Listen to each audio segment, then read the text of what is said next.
day, I'm a hustler on a mission. Grinding for that spot, a brand new pot to piss in. Trying to school my partners, I don't think they pay attention. I'm sticking to my vision, on the road to the riches. Every single day, I'm a hustler on a mission. Trying to get 100 M's, nigga, I ain't kidding. I'm on a mission, 24/7, 365, until I reach the heavens.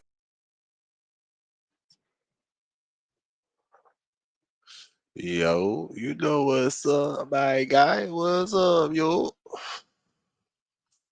What's up, yo? What the deal is? Yeah. Welcome back.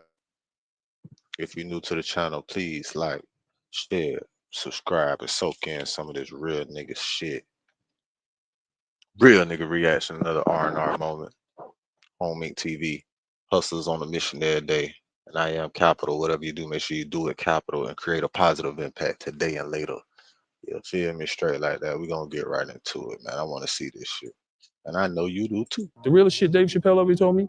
So, yeah, why you turn down all that money? Dog said my belly full. Wow. That was the realest shit I ever heard from somebody. Turn down 50 million. Crazy. All my life, been grinding all my life. Sacrifice, hustle, pay the price. Hello, welcome to another episode of Club Shay Shay. I am your host, Shannon Sharp. I'm also the proprietor of Club Shay Shay. Stopping by for conversation on the drink today, the real talk of New York. He's a street legend, a key figure in the world of hip-hop, a certified platinum-selling rapper, chart-topping artist, a natural entertainer, a member of the Passport Boys, Inc. He defines the word loyalty. From the iconic group, G-Unit, creator, You Can't See Me Dance, wave your hand. Here he is, ladies and gentlemen, yes, Tony Yayo. What's up? Yayo, what he do? Yo, he made that sound so. And that ain't John Cena, nigga. Your favorite movies are on YouTube. Enjoy the latest releases. Tony Yayo. Don't I know it? Get 8. Good, man. It's about time I get some love, man. Get some props. You deserve some love, bro. It's been a long journey in this industry, man. Bro, we brought out the best for you. This is my cognac, Shea by Laportier, a platinum VSOP. Let me know what you think. I know you're gonna keep it a buck with me. That tastes good, man. I can't front. 50 got some cognac too, Branson.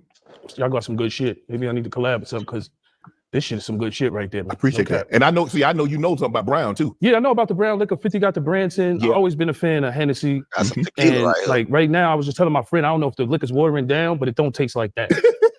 Like, I don't know if these liquor brands is getting cheaper or something, but everybody was complaining about the Don Julio in the streets. He was complaining like something just wasn't right. And when I was overseas, liquor was tasting different. It was tasting better. So I don't know if it was a definitely US stop that shit. Well, I mean, obviously, in its native, I mean, seemingly things taste better over there than it does over here. Definitely. You think there's something to that? You think there's something to it? You think the market, the US market? I think overseas, like when you go to like a Subway or something, they got like low fat mayo only. You know, and the sodas are real small. You know what I'm saying? Everything is like more healthy. They don't have no Captain Crunch, Frosted Flakes. Anything with like added processed, preserved. Yeah, they don't have it over there. So that's the healthy thing. And then, you know, there's no gun violence over there like that. Certain places have guns, you know, like Sweeten and stuff like that, but that's like in probably the bad neighborhood. But they clean that up like how Trump trying to clean up America right now. You know what I'm saying?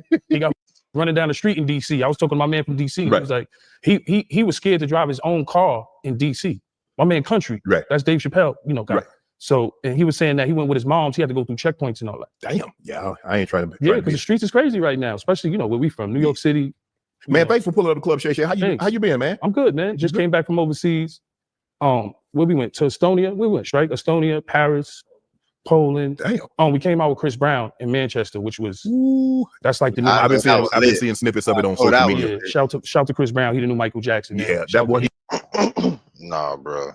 He is the first Chris Brown. We are not finna be doing this shit. We're not finna fucking do this shit, bro. Michael Jackson is Michael Jackson. Chris Brown is the first Chris Brown. Man, boy, listen. There's no telling what Michael Jackson would have become if he didn't have a father like Joe. When it comes to Chris Brown and how he climbed his way up, coming back from all of the bullshit that he came back from, and being as talented as that nigga, he is the first Chris Brown. I don't want to hear new Michael Jackson by none. I don't want to hear that shit. I don't want to hear that. I don't. I just don't want to hear it.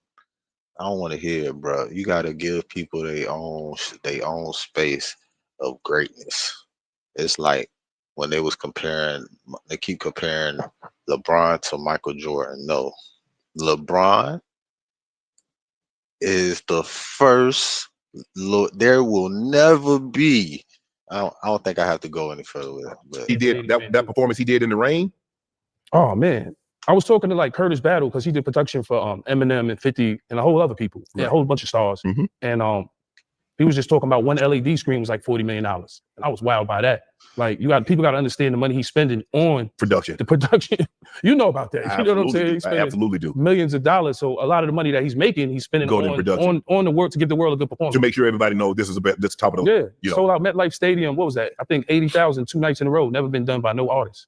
Wow. And it was raining. I was like, man, this guy is the new. So for me to be on stage with him, 50, Uncle Murder was there. You know what I mean? To come out on stage with Chris Brown was crazy. I'm like, yo, I'm a part of the show. Yeah. Like that was big. We came to Manchester. He sold that out like 3 days in a row. He is the new Michael Jackson, man. I got to give it to him, man. I can believe it. No, he is the first Chris Brown, bro. Now he is the nigga that's on Mike level. Is he a nigga in that same lane as Mike, on that type of level Mike was on? Yes. But he's not the new Mike. No, bro. You're from Southside Jamaica, Queens. Yes, shout to Southside Queens. So is there a North Side Jamaica, Queens? There's a North Side. Okay. Yeah. So why we only hear about Southside? Because that's where we from. Ain't nobody come out of North Side. Nah, North Side is lit. North Side is we consider Jam Master Jay, right? Yeah, Hollis, Run DMC. So North Side, LL, they was big in the rap game before. Yeah. Southside was even put on. Right. Those are the guys we look up to. Obviously, 50, he was signed to Jam Master Jay. Right. Rest in peace to him. His mural's right on Jamaica Avenue. Right. But like I looked at Run DMC. To me was my best rap group of all time. Yeah, they kind of got kicked off. Look at Brooklyn. Brooklyn got Biggie, J. Hove, Kane, Kim. Queens got LL, 50, Nas, Nicki.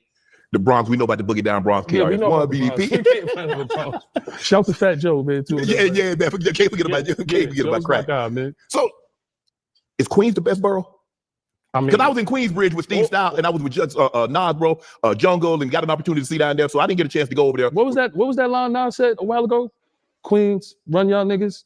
Ask Russell Simmons. That was the line, right? It goes back from the time when you look at Run DMC. When it's Christmas time in Hollis, Queens. Right. I remember having a boombox. I had Haitian parents. I had to plug it up. They never let us get batteries because they feel like you're gonna get robbed or something. Right. So my man Bobby across the street, he was supposed to get a boombox equalizer. Oh, that spoiled kid. Yeah, batteries. But we had it plugged up. Yeah, yo, just gonna let that pass. Oh, I got Haitian parents. Nigga, you Haitian, nigga.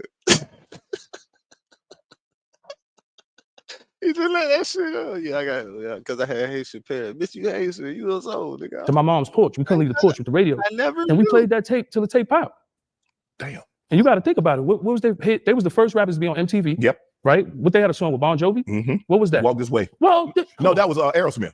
That was Aerosmith. I don't know too much about the rock and roll. Well, yeah. Walk This Way. I don't know. But I look at like Queens, we the pioneers. You know what I mean? Even when you look at Marley Marl, he put out Big Daddy Kane. Mm-hmm. So, me and my friend, we always have this Brooklyn Queens argument. But Queens, come on. Marley Marl put out Kane. And Kane is like, when you look at people always say, yo, what's your top 5 rappers? What era are we talking about? Right. Because if we're going to go 80s, what you going to go? Rakim? Rap.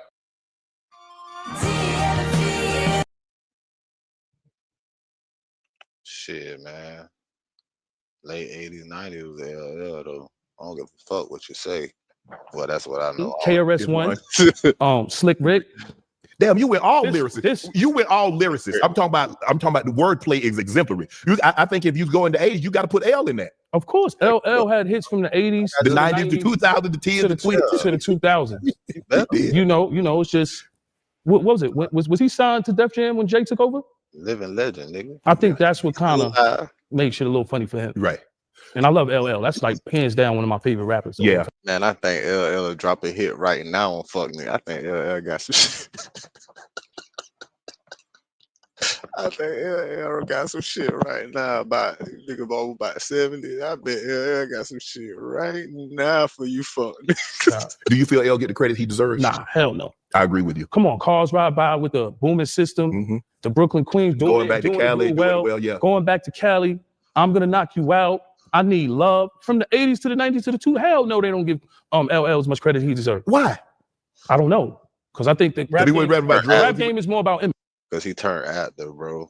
He turned actor, and you got to think about it. The kid, it's a new school game. It's the kid game. So after a certain generation, he ain't make no more music. He was strictly film. So they know him from film. Like a lot of kids don't even know Will Smith rap. There's a lot of kids that don't know a lot of motherfucking artists that's actors now actually started from music. Okay. Niggas don't know. And he doesn't fit the image of what a rapper should be or look like. Because he was in shape, he had the fat gold chain, he had the chain gold. I just feel like executive wise. Oh, okay, okay. When he signed a Def Jam and he was under Jay, was DMX on the label at that time too? Yeah. Them niggas wasn't feeling that. Because at that time, no disrespect to Jay, he sold they came up with him. 10 records, I think $1 million a piece. But DMX went diamond. Right. LL, he don't get enough props. From the 80s to the 90s to the early 2000s, even when he had Hey Lover. Yeah. He was in shape, he had the image. So he's one of them. We got to do top 10 and top 20 instead of top 5. Right. It's kind of hard. Yeah, it is, especially when you talk about 50 years of rap. Let's just say for the sake of argument, we're gonna just take 50 years of rap. Okay. And you're gonna whittle it all the way down and say, okay, give me your top 5. That's what I'm saying. That's hard to do. I like Kool Moe Dee, I like Steph Sonic. Salt and Pepper was the first.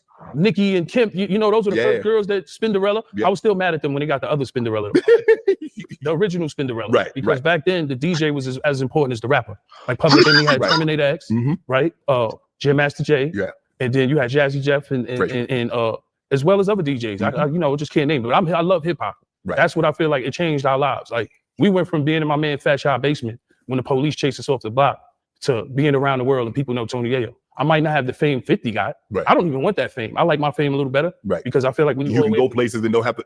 You can blend right on in. I'm outside. I'm outside. You can right on in. I'm here, and people know me, but they're not running me down like I'm a Eminem or Jay-Z or Beyonce or Chris Brown. They got to be in their room on their phone. Right. Nah, I don't want to do that. Just give me the money they got. Or half of the money. This episode is brought to you by Prize Picks. You and I make decisions every day, but on Prize Picks, being right can get you paid. Don't miss any of the excitement this season on Prize Picks, where it's good to be right. Y'all already know I'm pumped for week 2 of the season. There's still nothing like September football when you still have so much hope in your team. Kansas City went all the way to Brazil. Tough L for them. But we got Travis Kelce touchdown at least. And guess what? Right now, there's a max discount offer where projection lines are at the minimum. Prize Picks is simple and easy to use. All you need to do is pick more on Travis Kelce 0.5 receiving. Download the app today. Use to get 50. Your parents are immigrants. Yeah, they're Haitian. Right. Before I get to that, let me ask you a question. How the hell do you get Tony Yayo from Marvin? That's a funny question. From watching Scarface, that was one of my favorite movies. Right. I could have been Tony Montana, but you got French Montana. Right. But I went with the Tony Yayo because I was just a hustler. Right. And then, when we first got on, 50 be like, yo, what would you call yourself? Like, what would be your name? Like, describe yourself. Who are you? And I'm like, well, I hustled my whole life, so I guess Tony Yayo. And it itched up. Yeah, because I love the block. That's one thing about me. I used to really love the block. People go party, I'll stay on the block. Easter time, we was on the block. Because it just felt like it was a gang, but it wasn't a gang. Right. You know what I mean? Now the stuff that's going on now is crazy. Right. But so being the son of immigrants, what was your American experience like? So how that boy was a real Asian. That boy was hustling like a real Zoe. The niggas want to go out to the show. I'm going to stay here and get the dough, man. You feel me? Did they bring like all the entire culture of Haiti? Or were you able to did they give you some of the American experience as you were growing up? Well, my mom's come from I think it's called Mumbai, something like that. I forgot. She's from that town. Mm-hmm. My dad is from Port-au-Prince. They came to Canada first, which my uncle was from, my brother. And then from Canada, they came to, every Haitian and Jamaican, they go to Brooklyn. I don't know why they go to Brooklyn first. I'm really supposed to be a Brownsville nigga. Okay. I was born in Brooklyn Hospital. But they go to Brooklyn first. Then from Brooklyn. Welcome back to Battleship Systems. Today, we don't give a fuck about what Battleship Systems is. So we go just move this over. I get the mouse at right. Queen. Okay. So where we from, you get a better life. People who come from these places, like you said, you come from a small town. You come from a small town. So, my mom's been a nurse her whole life, retired. Mm-hmm. So they come here and they work. That's all they know is work, work, work. That's what I learned from my moms and pops. Right. Work, work, work. But now it's cool to be a Haitian or African. Mm-hmm. But as a kid, you African, you Haitian, go back to your nation. Right. Used to keep Haitian being on the low. But now it's like everybody want to be a Zoe. Is it Can you be lazy as an immigrant? Nah. Nah. I've never met a lazy Mexican, Jamaican, Trinidadian. I never met that because you know they all come from struggle. We all can relate to that. Like I've been everywhere in the world and can't go to Haiti. Ask me why. Why? They might kidnap me out there. The gangs control the city. Oh yeah. You got this dude barbecue, and you know, he's one of them dudes that you know they talk about. But what I like about it is when you watch what they're talking about. They're talking about Haiti been robbed since the beginning of time. Mm-hmm. We are the first people to free the slaves against the Napoleon army. Mm-hmm. People don't know that. I got fire in my blood. Like we freed the slaves before anybody. We beat the Napoleon army, right? And then we had to negotiate a deal because they didn't like that. There was some kind of deal where we had to pay them $150 million back. I think it was just paid like 10 years ago. Mm-hmm. And then years after that, Americans came there and they raided the Federal Reserve. They took all Haiti's gold. So when you go to Haiti, it's nice beaches, nice water, nice everything. But they deserve a lot of money back to them. But that's not the image. That's not how Haiti is portrayed, though. Because as you mentioned, you know, it's controlled by the gangs. You couldn't go back there. You feel like you'd be kidnapped and held for ransom. There's a lot of violence going on in Haiti. So the portrayal that we as Americans that we get from Haiti is not very pleasing. Yeah, but people can't eat. There's nothing to do. You can't get clothes. Like my mom sends clothes to Haiti when she came. We send clothes. I give her clothes and stuff, and you send it there. But it's like they forced in a position where the government is not helping them. Right. They had an earthquake. She just fucked up. Clean. You know, so you can't just blame it on the violence. I feel like when you see violence in anywhere, like Brooklyn, you just had 14 people shot, little kids shooting people, switches. Where do switches come from? Where do the switches come from? How is a kid 15-year-old can get a switch, make a handgun into a Uzi? How is that even possible? Yeah. You know, back in the day, a couple of years ago, you wouldn't even think about back in the days, you heard he got shot 10 times. Yo, he's still alive. They have the bullets and the ammunition like that. Right. Now they got switches. Yeah. And innocent people, out of the 14 people, old ladies got hit. It's crazy. Yeah. Because New York is ridiculous. It's just like LA. There's gangs everywhere. You got Bloods, you got Crips, you got G's. I don't even go out. If I got to go somewhere where I got to bring a gun, I don't even go. Yeah. Yeah. If you got to take that too. I'll chill in the Hamptons somewhere with my lawyer, man. Shout out to my lawyer. Yeah. So give me a typical day. What was a typical day like for you growing up? Your parents are immigrants. What they're talking to you about, they're trying to make sure you get your school, make sure you do the right thing, stay out of trouble. So what was a typical day in your household like?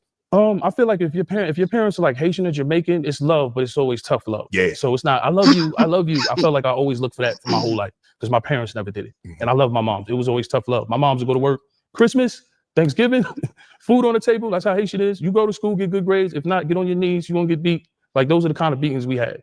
So when I go to people's house and I don't open your fridge, it's because we got so many beatings back in the day. You can't open the fridge. Yeah, it wasn't like that. It's all about respect, moral, right. You know, and pray to God every day. Because my parents, they worked hard. They put me in Catholic school from 1st to 8th grade. Damn. Don't tell nobody though. Yeah. But damn, you like that Eminem character. Eminem was battling. Huh? So look, Banks and 50 and them went to the criminal school. At the point, 72 is good now. Shout out to 72. But at that point, 72 was a bad school. My parents didn't want me to go there. Right. Haitian parents, they'll spend their last for their kids to go to Catholic school. Right. I went to Catholic school, church. I turned to my criminal life like 8th, 9th grade. From 1st to 7th grade, we used to take the yellow bus. Okay. So everything was like more preserved. You get dropped off on the corner of your block. 8th grade, I had to take the public school bus with a uniform on that. So now I got the uniform. I got to go from Laurelton, from Rosedale to Southside Jamaica, Queens. I got to take the Q85s, right? You know what I mean? And I had to stop at Springfield High School. Back then, Springfield High School, you heard about a girl getting acid thrown in her face. Like Springfield High School in Jackson was like the schools like, oh shit. You don't want to go. Yeah, you don't want to go there. It was crazy back then. You know, the gangs were just different. They, you know, you had Toy Soldiers, Shadow Inc., Lost Boys, dudes with hammers. Because I had to go to Jamaica Avenue when I went to high school, but that's later on. So I got on a public school bus now, and now I'm seeing the realities of my life. I'm seeing niggas on the bus fighting. I'm seeing people getting cut for bus passes. And I'm like, oh shit. I wasn't exposed to that. Right. My parents, I'm on the bus like, this shit is crazy. Right. You know, and I'm sitting on the back of the bus. If you ain't really gangster like that, you're supposed to be sitting on the front of the bus. You gotta get out clean. So yeah, I'm an innocent kid. Yeah. I'm on the back of the bus witnessing fights, people getting cut. I'm like, oh shit, this shit is real. Listen, paying $14.99 a month for a streaming app and $9.99.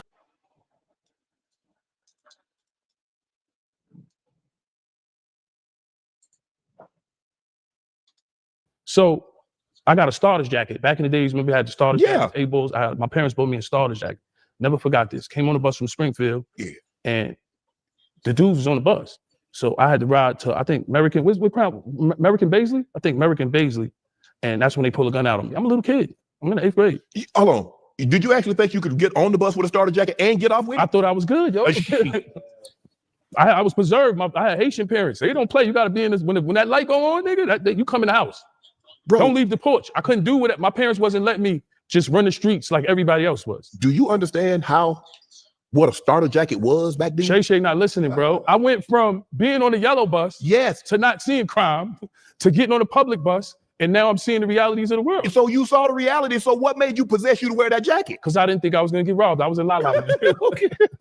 As soon as I got to my stop, it was snowing that day. I never forgot. I think that changed my life and made me look at it. He made you come up out of in the snow, you short sleeve on up in it? Snow, cried all the way home, G's. 38, I'll never forgot that. Right on American Basic. I'm like, put snub nose on you. Snub nose. I'm a little kid, 14 years old. Like, walking from the bus stop. Damn, yeah.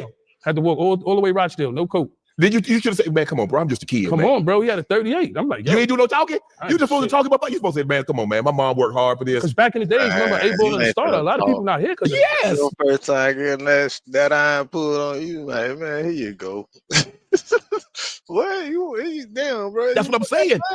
That's what's going through my mind. I'm thinking about it. The 8-ball jacket, the starter jacket, and you, like you said, okay, I was on the yellow bus, everything was cool. But once I started getting on the city bus, man, I'm seeing all this going on, and I'm thinking, man, what possessed you to do that? My mom's and them, I wanted the jacket, G's. No, I ain't say not get the jacket, but you know certain situations where you can't. Yeah, I should have thought it out, but I wasn't thinking it out. I just had to start. I wouldn't think nobody's gonna rob. You wanted to floss at school? Yeah, I wanted to floss at school. I did, and I had that start, and they got me for it. Damn. Because back then, come on, 8-balls and starters, man. Man, everybody wanted them companies should pay some of them families. Like, yeah. You So know people got to lie about it.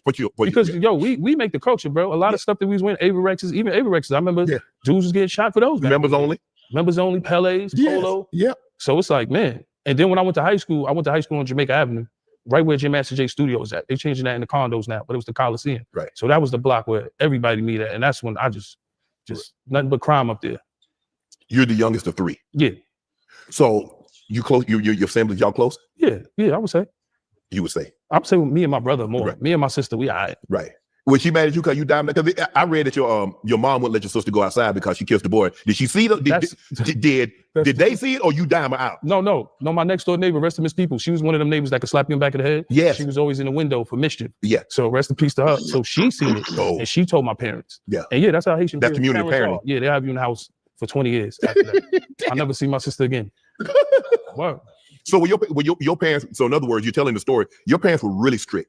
Listen, I remember, you know how you remember back in the days when you used to go on bike missions and they used to go to the good neighborhoods to steal bikes from the rich kids and all that? My brother went to do that. He got caught. Uh-oh. He got caught by the firemen though. They brung his ass back to the crib. My brother got his ass worn out in front of the firemen.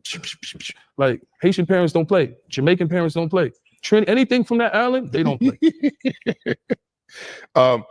I read your dad, he didn't want you to hang out on the boulevard. Never, because he knew what was up there. Right. 134 and God Brewer. It was, that's the arena. Everybody up there sold drugs. That's what everybody did. Mm-hmm. So it was nothing good up there. You had gambling spots up there. You had the alley fiends up there, winos. He went up there to play lotto. So when I started hustling, I still had to worry about him because he would chase me off the block. Come on, man. Papa do that? Chase, get out of here.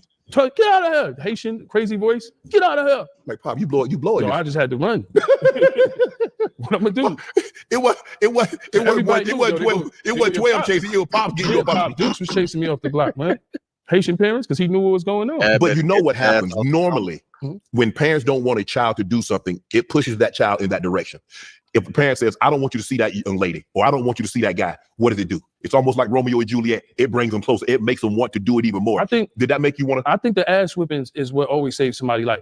Like when my parents divorced, and my pops went to Florida, that gave me leeway for the bullshit. Now my mom's got to work every day. Right. She can't keep an eye on you. She's working at General Hospital. She's a Haitian lady working 24 hours a day. I'm hardly seeing her. Now this gives me leeway to go bag up in her house, because if she find that shit, she done threw drugs in the garbage. She find a gun, she throwing that shit in the garbage. She don't care. You know what I'm saying? So my pops left. It was more leeway. The father figure, he was gone. Now I don't got nobody chasing me on the block. So now my mom's at work and I'm on the block all day. Right. Is there anything, do you think there's anything your father could have said? Do you think there's anything your mother could have said that'll make you not want to hang out on the block? Because you saw what was happening. I'm sure you saw some of your boys get scooped up. I'm sure you saw some of your boys get laid down, but that still wasn't enough to deter you. No, because I feel like people turn into the environment. So like you got little kids in the Bronx that 12-year-old, 13-year-old killers, they're turning into what the environment is. They're forced to. Right. Meanwhile, my kids don't got to go through that. Right. You know, got them in a nice neighborhood, and that's what it is. I think it's the environment, because people turn into what the environment is. Now, if all them dudes was doctors on the block, maybe I would have been a doctor, but they was all drug dealers. Right. And at the end of the day, they was putting packs in little niggas' hands. Niggas was 16, 15. When you really think about it, Right. like, here, take this. But, they, you know, there's no rules to the game. It's my responsibility. I took the pack, yo, because you start off as a worker, then you work your way up having your own shit. Now you're caught up in the game. Right. Because we That used fast, to easy money. take 30 off a pack, 25 off a pack. You couldn't just get your own work around my way. It was structured. Right. And then I had to work my way up to get my own work. Now I'm an official drug dealer. Now I don't have no job, no W-2 forms, nothing. Sometimes it's just best to get a job now. Right. Police, But he don't pay his taxes because we don't want him to come back and say, "Oh, you have a W-2, no 1099." But he don't pay. He don't I back pay my pay. tax. This is back in the days. But I just feel like the kids, it's the environment. Like, right, when you look at New York City, it's a lot of gangs, man. Yeah. It's just like LA. You can't discredit New York and say, "Oh, yo, the gang start." Them little kids don't want to hear that. They straight up stone cold killers. Right. How important was school to you? It had to be very important because they put you in a Catholic school for the first grade to seventh grade. So obviously it was very important. It seems to me that your parents knew the way in order for them to live their dream through you was education. Yes, definitely. But it was important to me until, you know, I told you I started getting into the streets. Right. And then it was like, if your parents don't divorce, your father's there. Now you got that system of checks and balance because you're saying your mom is working, she's working 14, 16 hours a day. Yeah. She can't keep an eye on Tony like she want to or should. Pops is in Florida. He ain't got no eyes. He ain't got that kind of connect. Nah. And so now you just got free reign. If your dad stays in the picture, are we having a different conversation? Definitely. Hi, it's Coldplay. Check out a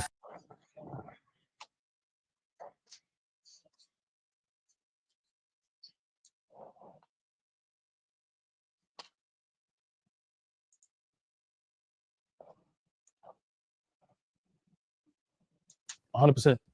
Because I wouldn't have leeway to be outside like that, bagging up, and then 3.5 grams turned into 100 grams. And now I want to get half a bird now. Now I want to do this. Now I can bag up because my mom's not there. Right. You know what I mean? She's not there. I can go kitchen table and bag up a whole bunch of work.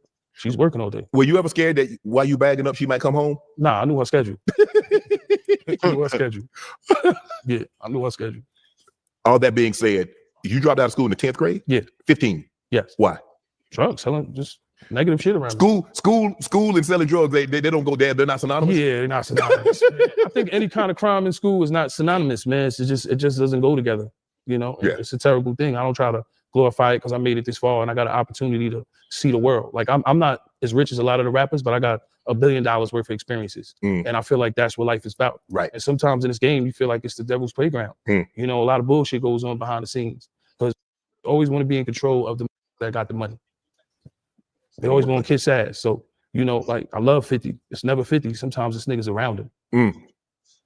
Because and 50's a good dude. There's dudes, like you said, that'll never get a job. One of my friends, he caught a murder. He's forgiven for it because God forgive everybody, but he got a job.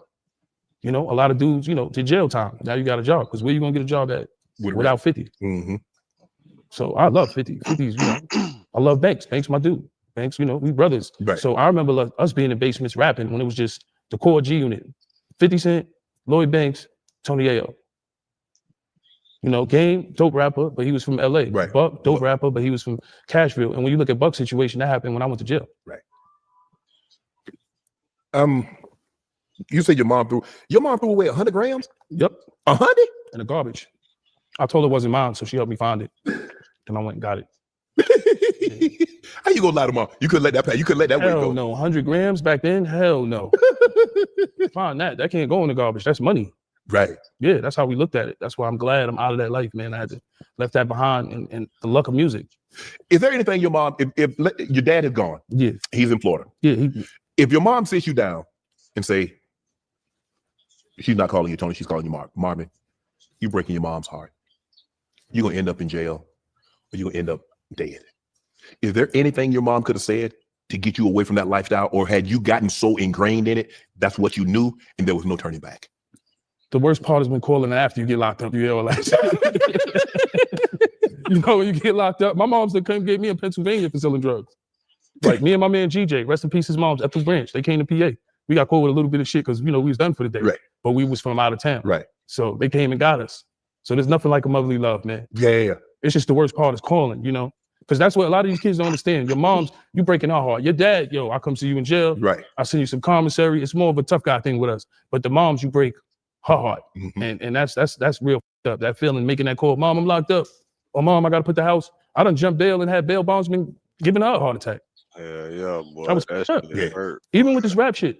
Like my mom's crib got shot 22 times. I always had pops to 207, beefing with henchmen back in the day, right? Make so that call to you. For me, that shit is like real shit. Like they could have been not here. They could have been unalived. Luckily, the level of the house, there's levels. People's upstairs. If it was one floor, somebody would have been unalived in it. Damn. And that's like with this rap game shit. Did your mom ever say, I told you? So your head hard. You won't listen, but one day you will, son. Did your mom ever tell you I told you so? Or she was just like, she was always there for you? My mom's would say I'm a vagabond. She started cursing in Creole. Vagabond, I think, means idiot, right, Strike? Idiot? My Creole ain't that good, but vagabond means like idiot. All kinds of shit. She just started cursing in Haitian. You know, but she'll always come get me. That's one thing about that lady. God bless her, you know, and she's still around. My pops, you know, he passed away, I think, 2018. Right. My mom's still around. Love my mom's, bro. And you know what's crazy? She still live in the house they got shot up because that's how Haitian people is. I don't care. I'm gonna be in my house till I die. Wow. If you don't want to go nowhere else. Yeah. That rap beef can get real serious. You know, it can get real serious. That's why I say when you have Joe in here and Khaled and you talk about the Khaled situation, I could never be mad at Khaled. Khaled was just being loyal to Joe. Right. Like I was being loyal to 50. You know? Wow. So, but shit can get real. The only thing you see with Joe and us, we could be friends. Joe, I need that deal with Volume Up too. The thing with Joe is, like, it never got crazy where it never got physical. Right. And nobody ever got shot and killed. Right. Rest in peace to my man, Lodi Mack. He got killed in a situation. My mom's crib got shot up. Right.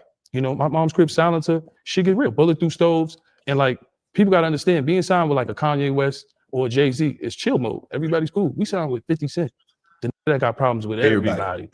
And we talking about street niggas. World, Jimmy Henchman, Preem. This goes history. Did he have beef with them or they had beef with him? Because it's two different things to me. Because it seemed like when 50 made it, 50 was like done with that life. But they keep trying to bring 50 back. It's just always been drama.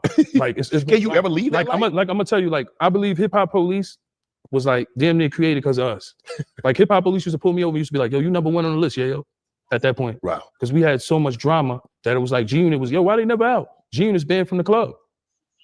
Niggas had bulletproof trucks. Like my bulletproof truck, I remember I had some people from Hot 97, the radio station. Right. And they was like, yo, you know, you got bullet holes in my truck. And that shit was normal life to me. Because when I came home, I came from a dream. I'm at 50's house, his grandmother's house, rest in peace to his grandma and his grandfather. And it's a little house, not much room. It was all a dream. We listening to Some Get Rich or Die Trying on the stereo. And then I come home, I go to jail. I'm hearing him on the radio every day. We blowing up off the mixtapes and he blew up. It's all a dream still to me. Wow. I'm here with Shannon Sharp. I'm on the Shake Shake shit. Like, it's a dream to me. Right. So I'm more appreciative than a lot of other people. Right. Did you ever worry about like getting robbed? Because like, you know, this is a cash business, bro. So, you know, and when you give up, you take the money, you put it in, people know you got money on you. Listen, when you got a like 50 telling you, my first Jacob watch, I got a Jacob on now too. Yeah. This 5 times on. Listen, so Jacob watch, he gave me my first Jacob watch and 50 said, yo, never, don't forget, niggas blow your head off for this shit.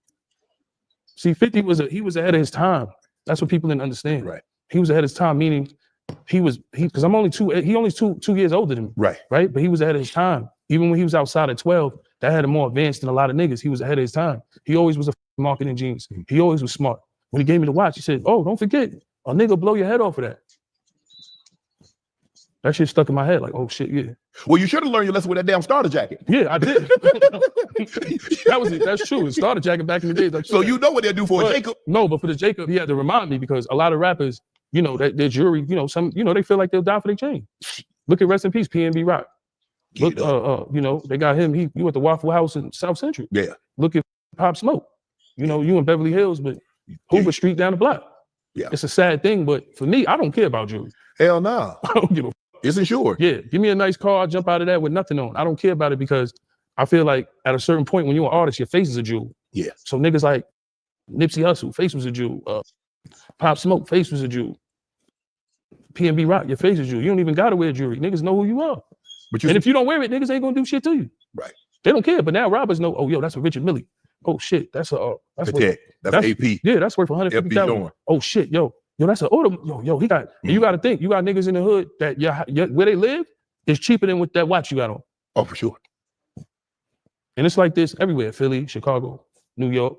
Because I just, for me, I'm to the point in life where I just don't hang out in certain places. Right. I'd rather hang out with my lawyer or something, or Right. go to dinner or go somewhere I don't need to bring a pistol. But 50 was telling us that years ago, like, yo, you don't need to go here. Yo, you don't need to go there. And we used to have hip hop police on us. They used to jump us out the car, government name, grab us by our waist. Hip hop police was on us because we was the most dangerous rap group in the world. Don't let the industry fool you, because they always knock G-Unit because of what we done. We got down with Eminem, my favorite white boy. You'd be mad at him. We got down with Dr. Dre, a West Coast nigga. We left New York. Yeah. That was the best deal ever. You know, and we took over the industry. We sold video games, we sold clothes, we sold sneakers, and we definitely sold records. Yes. You know, and a lot of people try to take shit away because we was the most hated. We was the niggas that was like, y'all events, your parties, your white parties, this. 50 always been like that, so it made us like that. We always had to move militant. Bulletproof trucks, vests. Come on, it was a time where, man, it was guns everywhere, man. I ain't gonna lie to you. Isn't that a very tough way to live? It's very tough. To this day, I watch my back because it's just being an artist is a tough thing. Well, damn, you don't have peace? You don't have peace? You say you have to watch your back. I think being a rapper, you never have your peace, man. Damn. I just think that's just the life of a rapper. You're never gonna have your peace. It's gonna be obstacles. It's gonna be women. It's gonna be drugs. It's gonna be gambling addiction, car addiction, jewelry addiction, keeping up with the Joneses. See, for me, I don't care about all that shit because it's all about image. That shit all fake. I pray to God every day. He makes sure I'm good. The realest shit Dave Chappelle ever told me. So, yo, why you turning down all that money? God said my belly full. Wow. That was the realest shit I ever heard from somebody. So for me being in rooms with Mike Tyson, Dave Chappelle, listen, I'm like a sponge. I remember Tyson telling me it's a party. My first time meeting Mike Tyson, everybody's in it. Serena, Venus. I'm like this. I'm from the hood. Like, oh, I can't believe I'm in a party with these people. You know?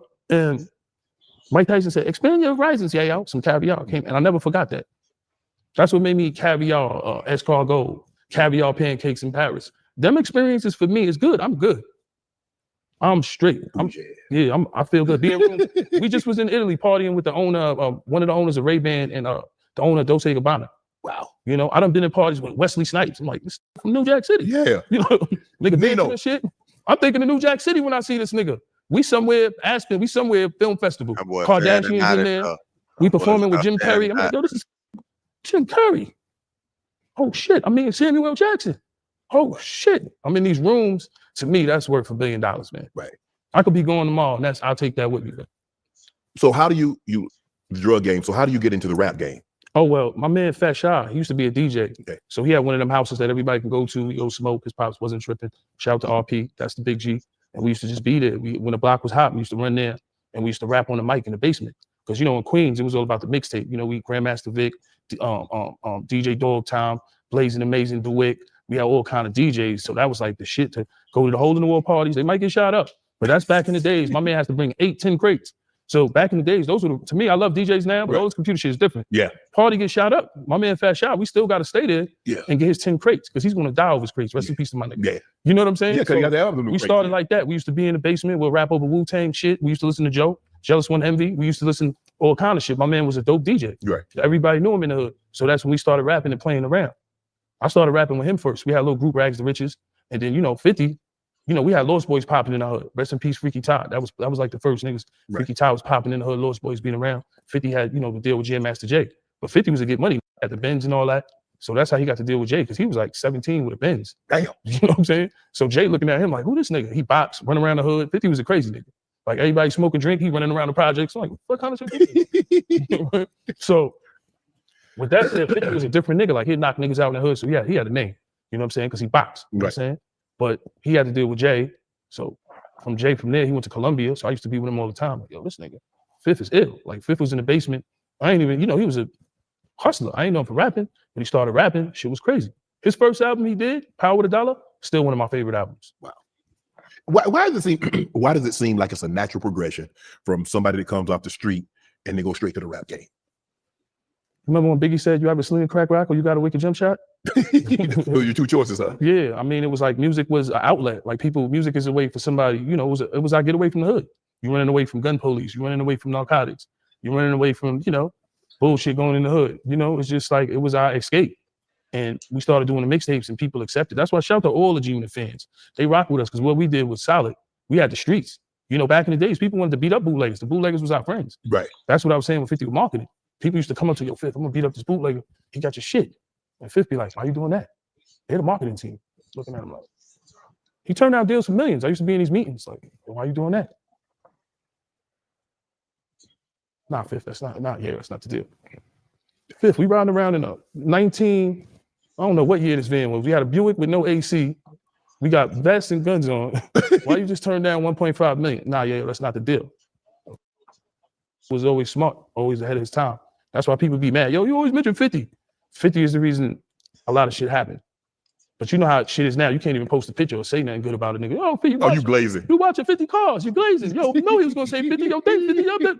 Yo, but, you know, he was the reason a lot of niggas' lives changed. And I'll never take away nothing from him or talk bad about him. Because, like I said, it's never him. Did you?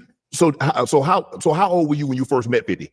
Oh, I know 50. Like 50 had to be like 12 years old. He was like the youngest on the block. So when I used to go to the store, when he was 12, I was 10. Okay. I'm thinking about Chuck Norris, Bruce Lee, right? Shit like that. You know, Transformers, He-Man. You know, little shit. Right. So you go to the store with my pops. You see the littlest on the block, 12 years old, and they have the rhinestone jacket that say "Boo Boo" with the hot riser wings. It's a little kid. So he stood out. She was, like I said, he was 12 years old. Mm-hmm. Got a little on the block his size with nothing but grown with a rhinestone jacket. A rhinestone jacket back in the days was the shit. Yeah. And the high riser ring, you looking like, hold on, the fuck? So is that from that basement when you go to your partner's house and his pop was cool with you guys smoking? Is that where G Unit was formed at? I would say that in a way, but not in a way, because 50 had to deal with Jam Master Jay. Okay. And then after he got shot, he came back, and you know, me and him got together, and then I brought Banks to him. I brought Banks to him because Banks was a little younger. Banks was younger than both of us. And then he just came with the blueprint, like, yo, we're gonna do this. And y'all gotta go to the studio. So me, him, and Banks started going to the studio. And then we started doing the mixtapes, and the mixtapes was killing the streets. Right. Like we had New York City on lock. Stop taking away shit from G Unit, y'all. And Banks is one of the top 5 2 lyricists, but we just had some shit, man. We was dropping, and people was loving it. Fifth was just. Hold on, we're not gonna speak about that. Banks is what? Stop taking away shit from G Unit, y'all. And Banks is one of the top 5 2 lyricists, but top 5 lyricists. Yeah, I was just talking about you gotta expand the margin. Top 5 lyricists of what? New York? Top 5 lyricists of what? I don't think he has enough of a catalog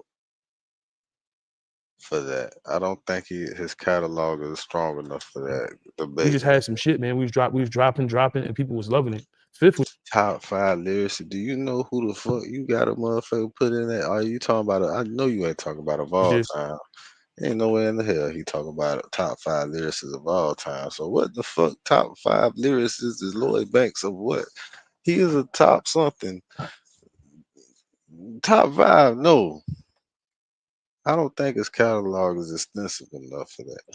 You know who the fuck this nigga got a list? You ride for your homie though. That's your partner though. You ride for your partner. I feel you. You probably Banks' biggest fan. I can't count. You probably got 50 Cent, then Lloyd Banks, then you. And then everybody else. You know what I said? Then probably Eminem. What the fuck is his list consistent of, man? You gotta, man, let me stop. Let's get back to it. He's just a natural writer. Banks, he just write balls for breakfast. He just fucked me up with that. I have balls, but I think people love my energy on stage and as well as just fucked me up with that. Yeah. Do you remember what you were doing the morning, mid-afternoon, late afternoon, when you got the call that 50 had got shot 9 times? Oh, no, I remember that. Yeah, I went right to his block. Like, I forgot who called me, but I went right to his grandmother block because he only lived 2 blocks away. You know, and you didn't hear anything? You didn't hear no commotion? I didn't hear no shots. I guess I got up late or whatever. And I walked to the block and the block was cut off. Already fixed up. Yeah, it was cut off. And it was yellow tape there and shit. Mad yellow tape. I'm like, oh shit. I feel like I need my chapstick, man. My chapstick. I can't find it. But it was mad yellow tape on the block. So you couldn't even go down the block. You couldn't get to it. Yeah, you couldn't even get to it. I got lighter, I don't even got chapstick. Yo, so I couldn't get to it. And I went to the hospital. What's the one on Jamaica Avenue? That's Mary Immaculate? Mary Immaculate. That's the hospital that saved him. And I went in there and, you know, it was mad, you know, people there, people we knew. And I was like, yo, what's going on? And he was like, 50 don't want to see nobody. And then later on down the line, I asked him, I was like, yo, why you never wanted me to see you? And he was like, at that point, I couldn't see you, see me in weakness. It would have fucked your head up. Probably would have scared you. You know, because the niggas that he's dealing with, like Cream and them niggas ain't no, you know what I mean? They ain't no pushovers. No, they real with it. It's real niggas. So he was like, yo, I wouldn't want you to see me like that. But 50 didn't give a fuck. Like, I mean, you do realize for somebody to get hit 9 times and survive, you got to call it. Definitely. I believe it's his grandma. Rest in peace. She was outside when he got hit. And then you got to think about this. She was a church lady. Am I a cake? Am I a pineapple? At this size, who cares? Hours of culinary mastery wasted on the... Prayer She's is a church real. lady. Prayer All I know, definitely when I was works. over there, I used to be scared of 50 grandma. She was real stern. She might not say much, but she was an ongoing church lady. I think she 50 quiet side, and I think 50 loud side, where he get crazy, is his grandfather's side. Because I remember his grandfather, you know, one day I'm laying on the couch on the run, and he was like, yo, you're going to have to face that Iron Curtain someday. Damn. And I was like, I thought about being on the run. I'm like, damn, he fucked my day up with that one. Yeah. Rest in peace to grandpa. He fucked my day up with that one, man. Did you think 50 would make it through this situation? I mean, did they give you? I mean, did the doctors tell anybody, because you couldn't see him? But did the doctors come out there when he was talking to his grandmother? You happened to be around his grandfather, and he says the prognosis doesn't look good. I mean, I didn't even know. I just remember saying he didn't want to see nobody. He was at the hospital for a while, and everybody just left. How old was 50 at this time? Had to be in his 20s, man. 24, 25. Damn. And then he came back. When he came back, he used to be strapped every day. You know, big vest on. He was driving that van, and he didn't care if he seen his enemies. It would have been over at that point. Well, I'm glad y'all didn't see nobody. Yeah, me too, because we made it this far. Well, hopefully it's over now. Yeah. I mean, hey, you know. When you heard the song Wankster, he played it for you. Yeah. Did you think like, okay, this is it? Wankster, I didn't think He said, yo, you know, when you never know what's the hit record. Really? Like artists, you know what? I'm glad you said that. Right. Because you know what? Every time I ask somebody, oh, I know that thing was smoking. Oh, I knew he was gonna be a star. Yeah. Oh, yeah. And I knew. I was like, well, damn. Cut the cap. Nah, it ain't like that. You never know it's gonna be a hit record. Like artists might have a record that they like y'all like this record, and then a record that they don't even think. Like 50 didn't like Many Men. I had to talk him into that. Really? He didn't like Many Men. Yo, this record's too slow, man.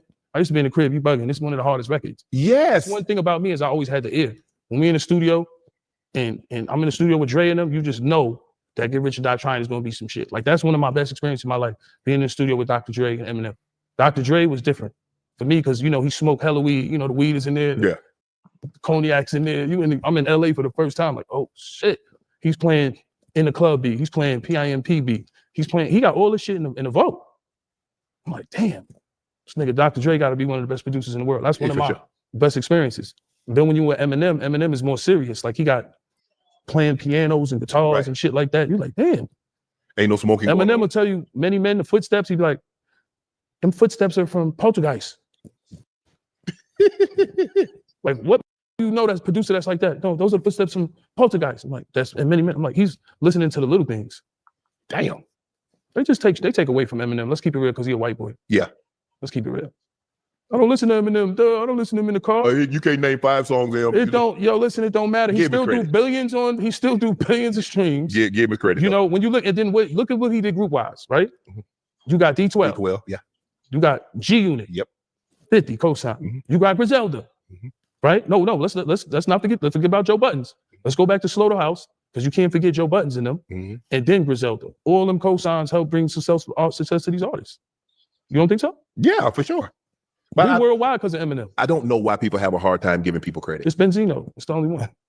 Benzino, he can't get over it because when you look at M, it's like it's like damn near destroyed the Source magazine when you really think about it.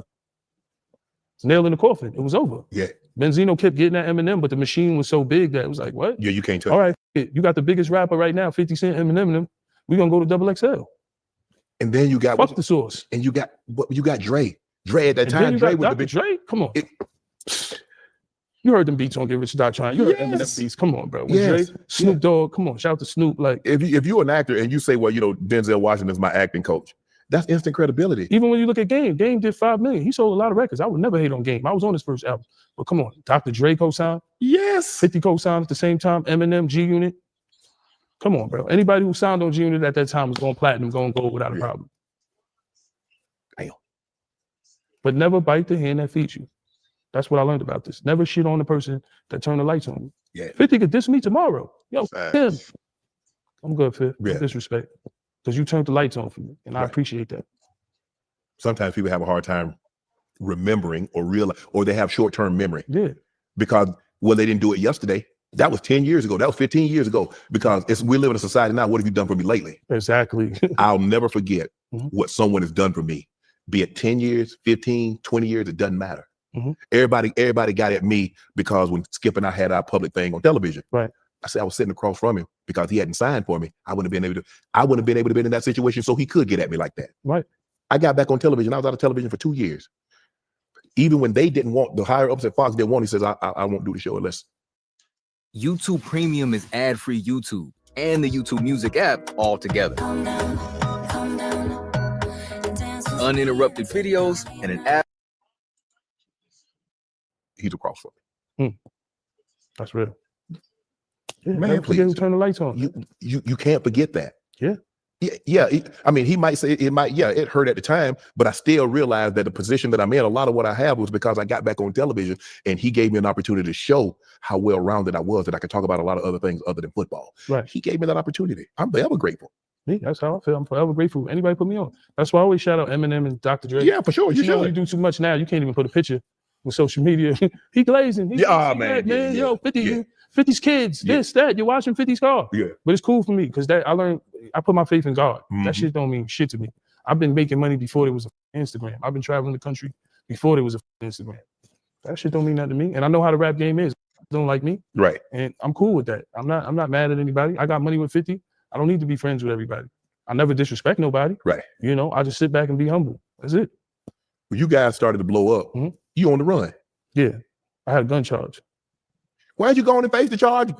Honestly, there was this judge. His name is Judge Wong, and he was like, "No joke." And I just didn't want it. Nobody wants to go to jail, Shay Shay. Well, damn, you should have put that thing. You put the tool down. No, so yeah, I mean, I was bugging out. I got caught slipping. Things happen. But for me, I didn't want to go to jail. Okay. So I got a passport. I put my brother's name on it because we look alike. I went in the passport building and everything, and I got a passport and traveled everywhere. I went to Barcelona. I went to Spain. I was around Eminem, Dr. Dre. I never wanted to go to jail. I was like, yo, I got a friend like that. He was running forever. He just got caught the other day. Nobody wants to go to jail. They'll run if they have to. So I was running. I'm like, damn, I'm traveling the country. But after 9/11 happened, rest in peace to everybody in that situation, it turned into a federal crime.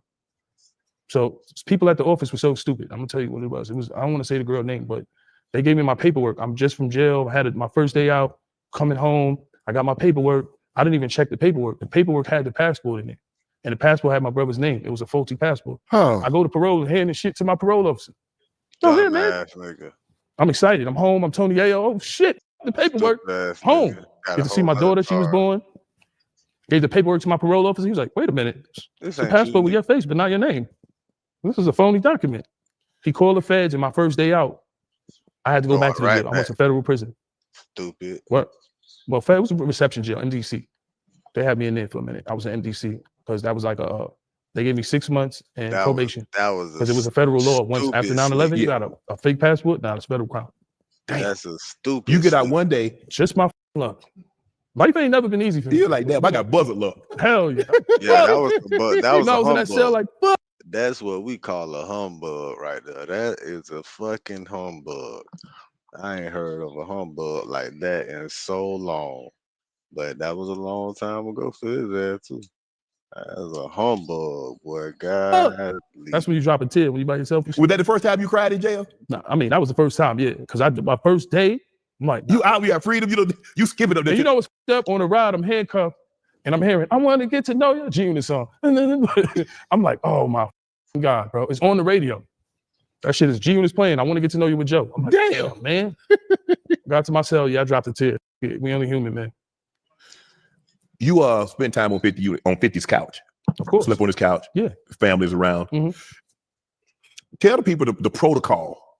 If your man's let you sleep at his place, Oh yeah, and he got a baby mama, yeah.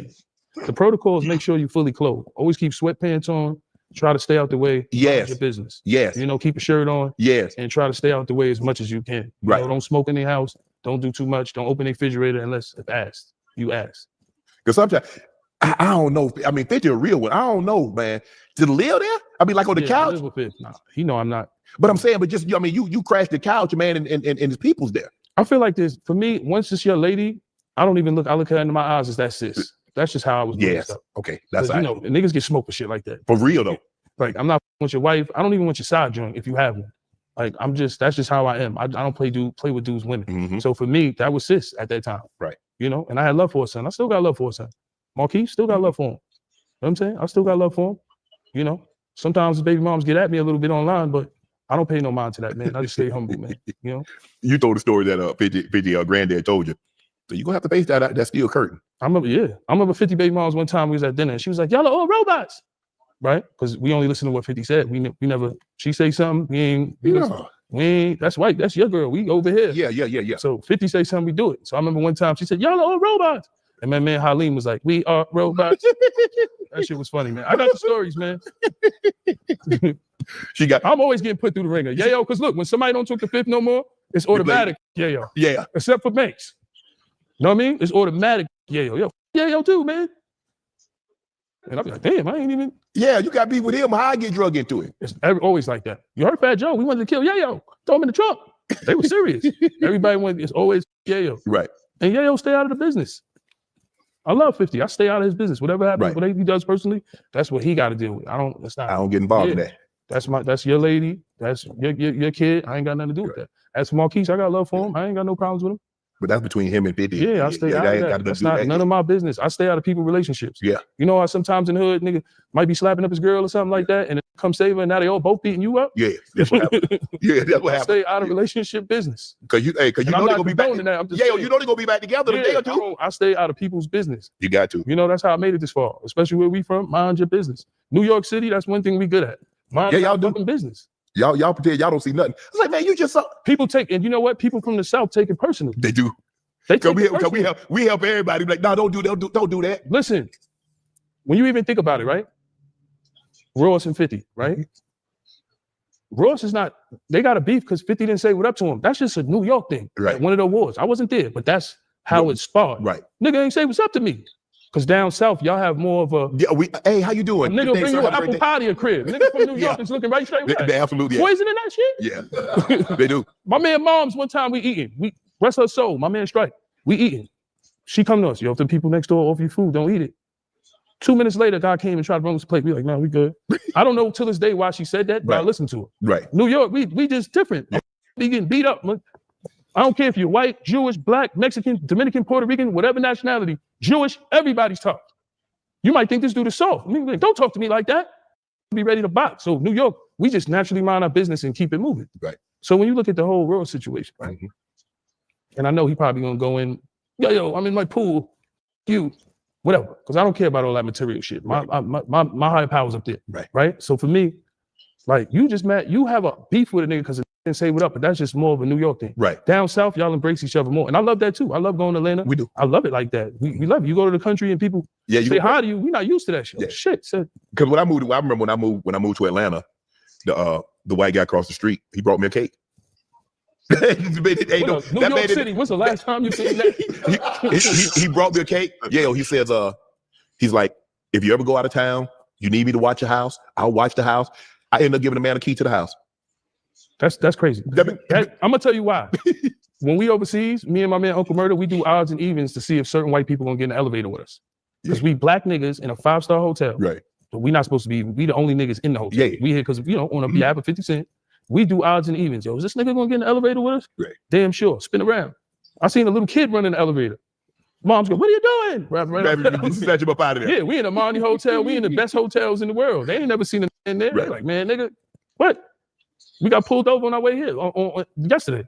My man want to argue with police. I'm like, why you argue? You know what we got pulled over for. Shut the fuck up. Yeah. And what I got pulled over for? Nigga, you know we got. The fuck you mean? Cause. Yeah.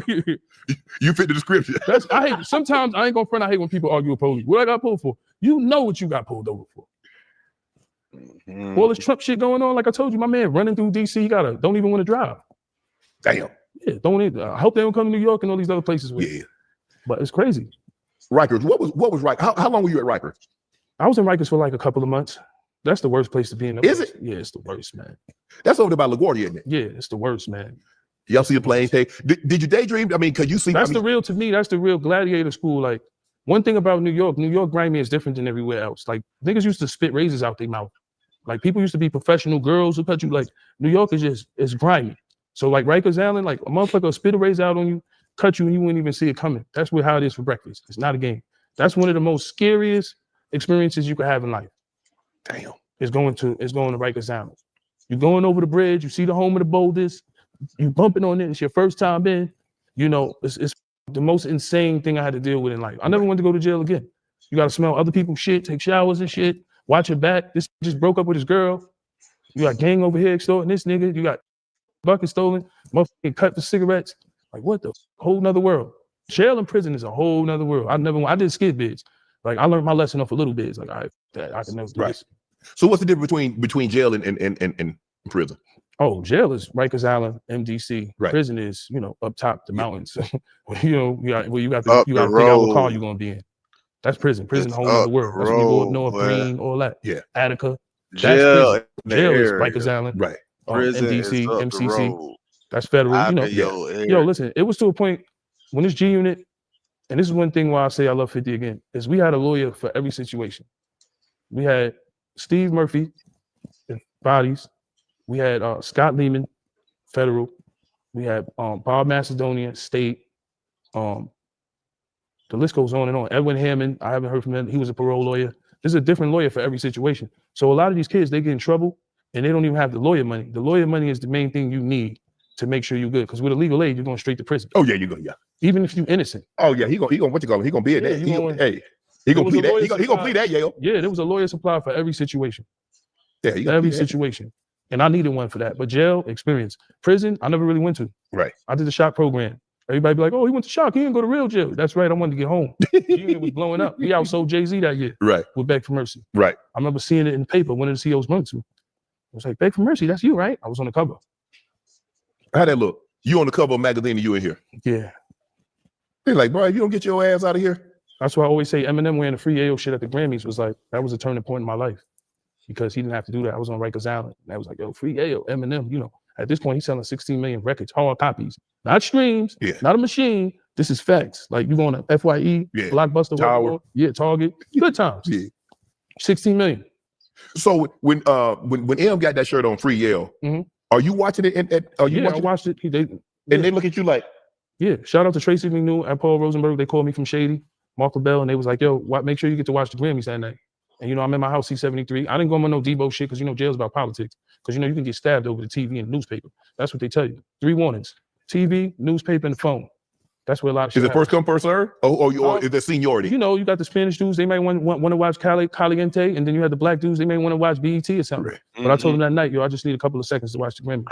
And then they let me rock. And I watched the TV. It wasn't like I came, give me the fucking TV. Right.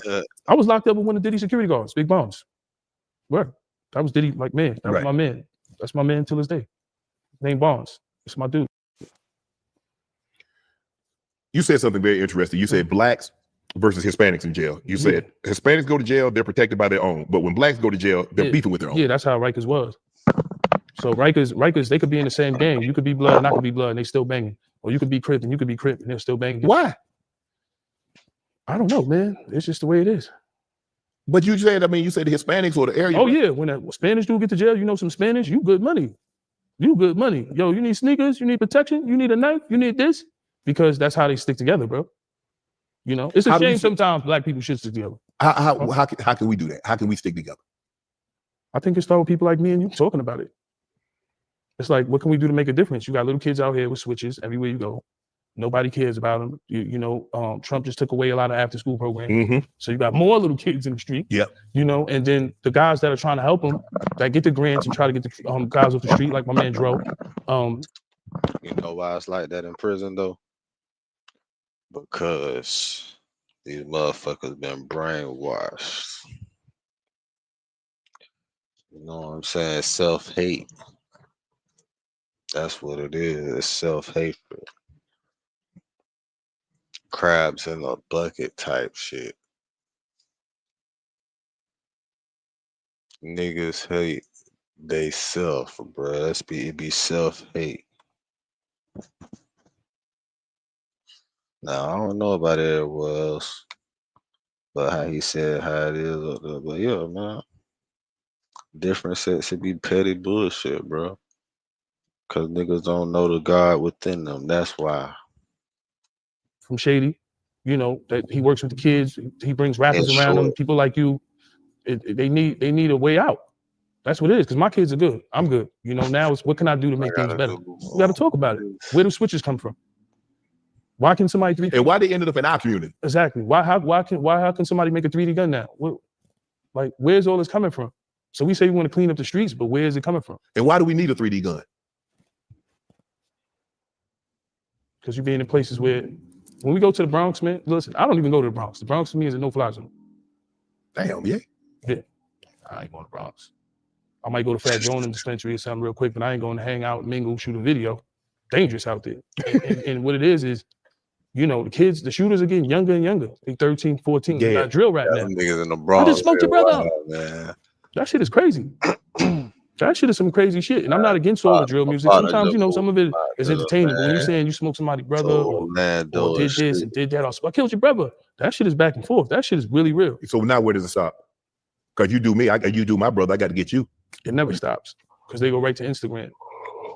Because now I think, like, you know how back in the days we used to glorify the drug dealer? Yeah. Now they glorify the shooter, the dude with five bodies. That's why, let's keep it real. That's why we like King Kong. That's why we like Bloodhound, right? Bloodhound Lil Jeff. That's why we like it. People, and listen, I like gangster music. Don't get me wrong, but there's a difference between gangster music and reality. Yes. You know what I'm saying? I dealt with the reality part. Like I said, my mom's crib got shot up. I don't want to go through that shit. That shit's some real shit. But shit happens. But now with the drill rap, it's a whole different game, man. Right. Yo, you shot my brother. We gonna kill 10 of yours.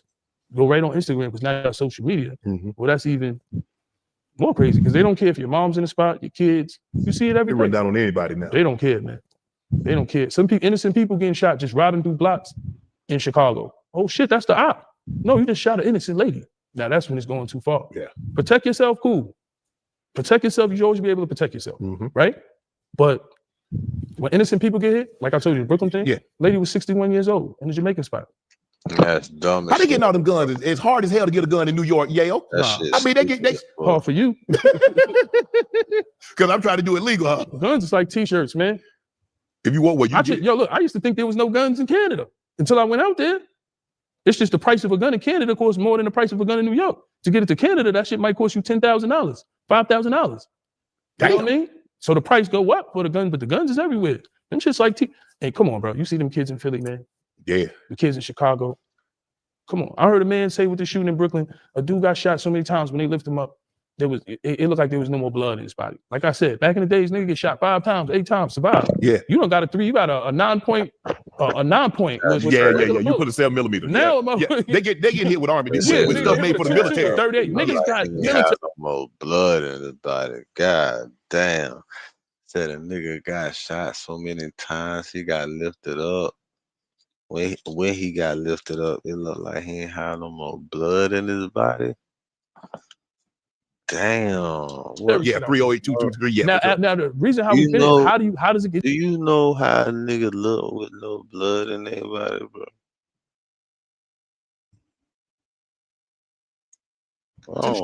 How does a 16-year-old kid got a the visualization of 9 with a fucked up cop killers in it with a switch on the back? Yeah. They shoot, man. They carrying guns that they use to hunt elephants and lions with. That's why I say that to me. When I got out the street, I learned that this shit is all a business. Jail is a business. Rich buying a jail, motherfucker got to sit there, do the jail time, right? So put themselves in jail because with the technology you got now, like let's talk about an indictment. What is an indictment? You sit there and you let a person do crimes. Well, lock them up for the first shooting. Nah, let them get more shooting. Right. Get more shooting. Because you need more time on it. Give him 80 years. Give him 100 years being caught. Like, yo, he got 112 months in the feds. What the fuck is that? Natural life. Yeah. You put a hit out on somebody, like when I did my little time in the feds, I read the Fed guidelines, and that was like, damn, this is in there selling the feds fake bricks. It might not even be real work. It might be sugar, and you still getting charged for them bricks. Yeah, still getting charged. So you came out better selling the real. If you call a hit, yo, I want to get this killed, man. I get a motherfucker from LA to kill a nigga in New York. Oh, that's natural life. Then with the cameras, you got the license plate cameras now. speed cameras. So for any criminal, you do a crime, you're gonna get caught. Then you got your phone. Mm-hmm. You go do a hit. That's the worst thing, yeah. You see it all the time. Motherfucker go do a hit. I wasn't there. You know how many niggas I know locked up? Yo, I wasn't there. And that thing ping. Let's just go to this AT&T. Bro, that thing ping. It's a lose-lose situation. It is. Facial recognition. Yeah. I'll be talking to Lisa Evans. I don't know if you know her from Fox 5, but that's a friend of mine. And Right. she tells me the technologies that police have. Like, yo, yeah, they'll take cameras off the ATM. They got facial recognition. They got DNA off the clothes now. You're gonna get caught, bro. You mentioned in 2023 bro. that Tory Lanez would be a target. Mm-hmm. And lo and behold, why was he in G-pop? Well, when you look at it, man, with street credibility, people respect you more. Like me being Tony Yayo was in general population on the island, it was more respect. Because Man, damn that. Damn that respect. Yeah, it was stupid. It was stupid on my part. I ain't gonna lie. But when you in PC, they look at it like, oh, yo, you in there with punks, dudes, pedophiles, you know, you ain't a real one. So don't want to be in PC. It's less movement. You can't get your weed. You know, on the island, you on PC, you got police walking with you. So it's really no comfortability. And then really it's a status thing. Because let's keep it real. If he wouldn't be in PC, you wouldn't listen to his music. The kids ain't.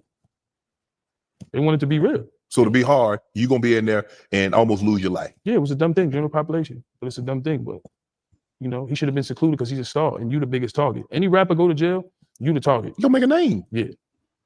That's like with anybody, like a serial killer we saw with Jeffrey Dahmer, and we see they can't put you in G-pop. Somebody gonna make a name off you. Yeah, and it's terrible what happened to him. And you know, he should have been more secluded. Even my time on the island, when they started to know who I was, they didn't want to. They were supposed to be so-called hits on me. You know what I'm saying? But they didn't. I was leaving, so they was like, all right, we ain't gonna put him in PC. But they'll forcefully put you in there. But like Tory, they probably wanted to put him in there, and he probably was like, nah, I don't want to do that. But that's the life we live. They want you to be what your music is. You know, that's just the life we live, man. And it's a point of ignorance. But I can't say, you know, I was once ignorant. You know, we was like the first rapper showing guns on mixtapes. Right. And so I can't say, you know, I ain't have my part in some of this shit. But, you know, the whole thing is how you make it better. Right. I'd rather see a motherfucker get on than be on the block and shoot something. Because with New York rappers, we just got bad luck. We always get indicted or get killed before we get on. Right. Casanova, Pop Smoke, the list going on and on. I either get killed or get indicted ahead of time. Did you see Blueface new tattoo? Yeah, all of his face. Blueface? Yeah, he's tatted up. You getting the tats while you in? Nah. I think that tattoo is an LA thing more. Like them LA niggas put a tattoo on their forehead. New York niggas really wasn't. That's my first time seeing a tattoo on the head. I always tell a story about Suge Knight when we ran into I think it was 118th Street. Right. And that's the first time I seen like a full-blown tattoo on his forehead. Oh, yeah. New York niggas really don't do that shit. Right. On their face like that. It was probably before you, but when did we start glorifying prison culture? When was that okay? When was that a badge of honor? Man, it's a sad thing, but I think it's just been from the 80s to on. It's like graduate school and be like, yo, him, and then come from jail, and it's just like we was always trained to have some form. Yeah. Yo, send him 10,000. Yo, give him these sneakers. Yo, get him a chain. So it was like from the beginning of time, like from the 80s, just that was the thing to do every time somebody came home. And I'm not saying anybody can't make mistakes. Mm-hmm. You know what I'm saying? But I feel like that graduated high school or college, he should get glorified too. Yes. You know, he should have a bag waiting for him too when he graduates, not just that came from jail. You know? Yeah. But it do come a trend though. You're right. We do glorify jail. We do.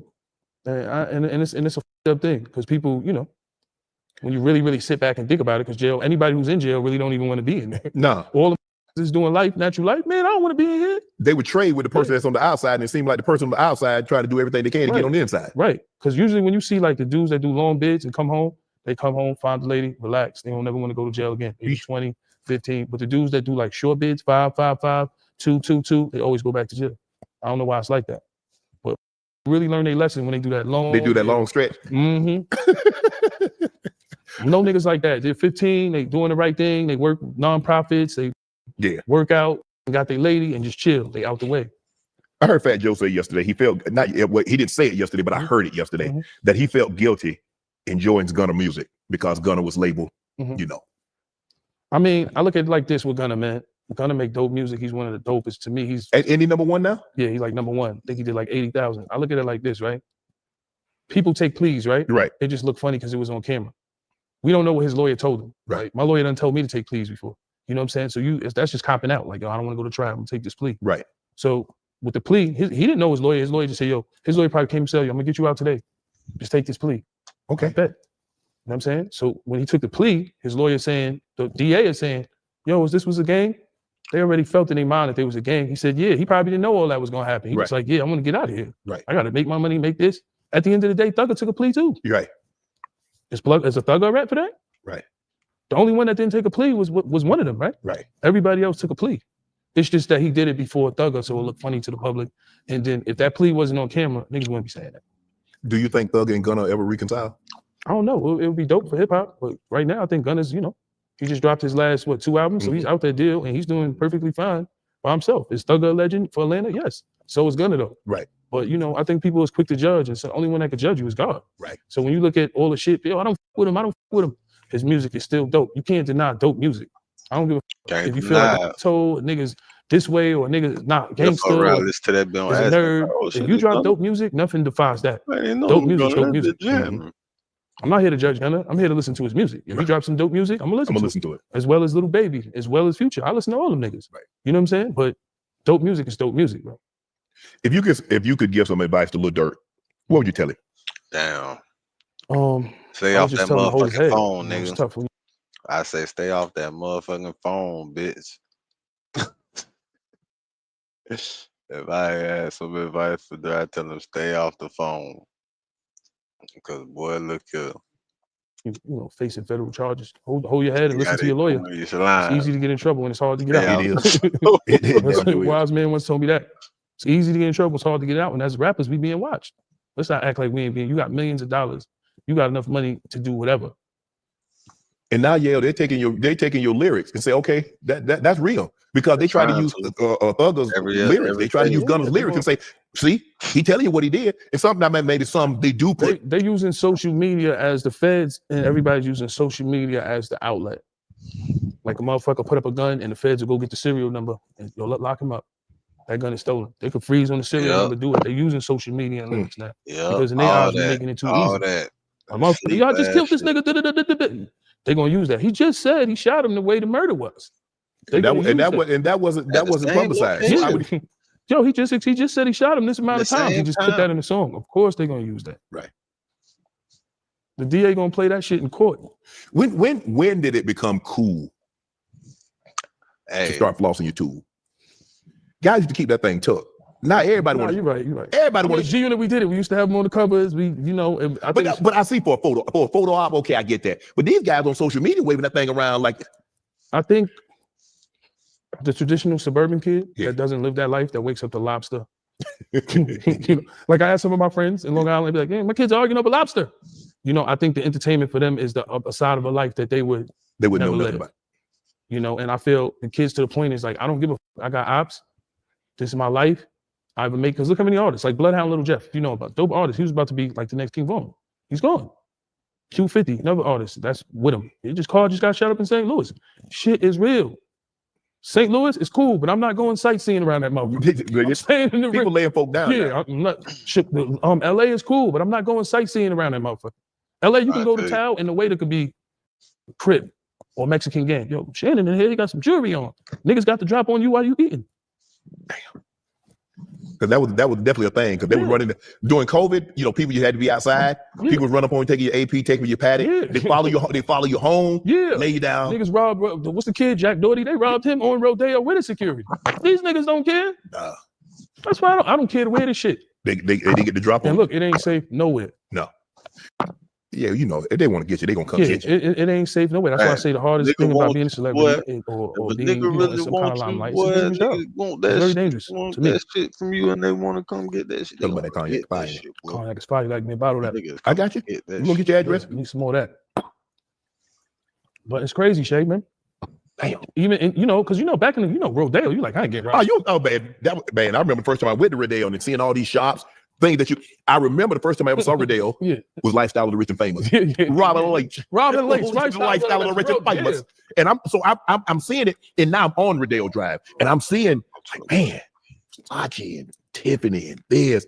And I remember I forget the guy's name, but he had a yellow. He had a yellow. I think it was a Rolls Royce at the time. I think it's a Bentley now, but in Bijan, and it's right out front. And me and my brother, we walking down. I'm like, man, I'm on Rodeo Drive, and everybody, and don't nobody got to care in the world. Women got their purse twirling around their head. They ain't worried about nothing. You ain't worried about nothing. That's when Cali was fun. Yeah. Now women on Rodeo Drive got their person like this here. I'm like, well, damn. Even Atlanta, I remember us going to Ludacris Day.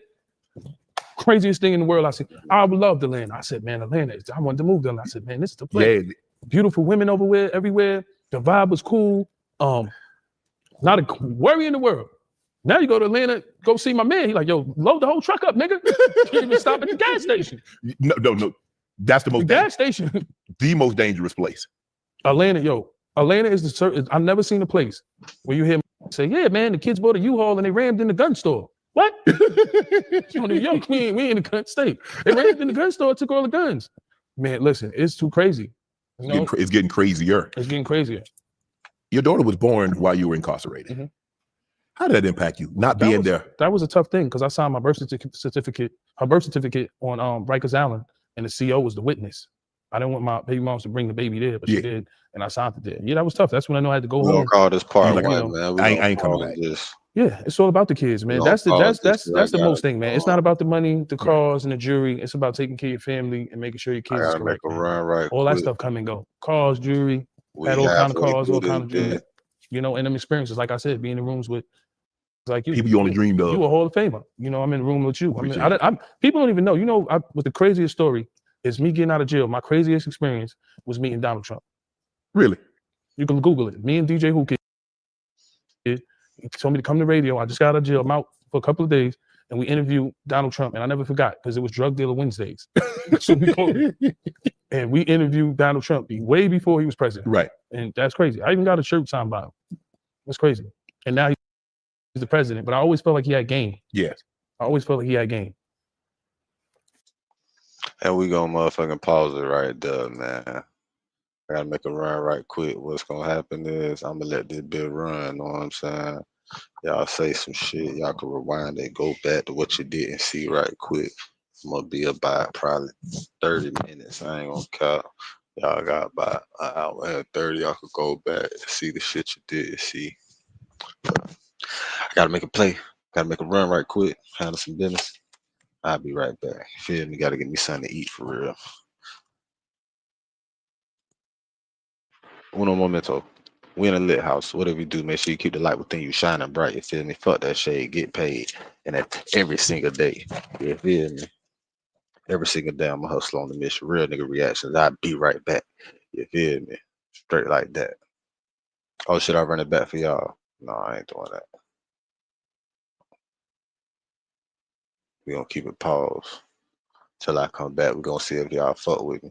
Y'all like, subscribe, drop a comment. You know what I'm saying? You can fuck with me on TikTok. Do it capital. TikTok and IG, all that shit. I'll be right back.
That's what's up, man. I never knew.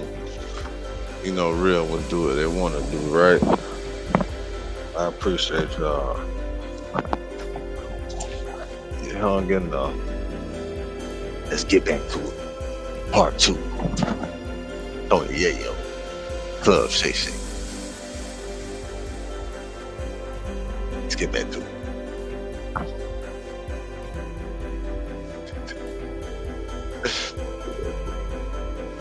They be looking at how that shit look. My teeth be looking crazy and that bitch like, damn.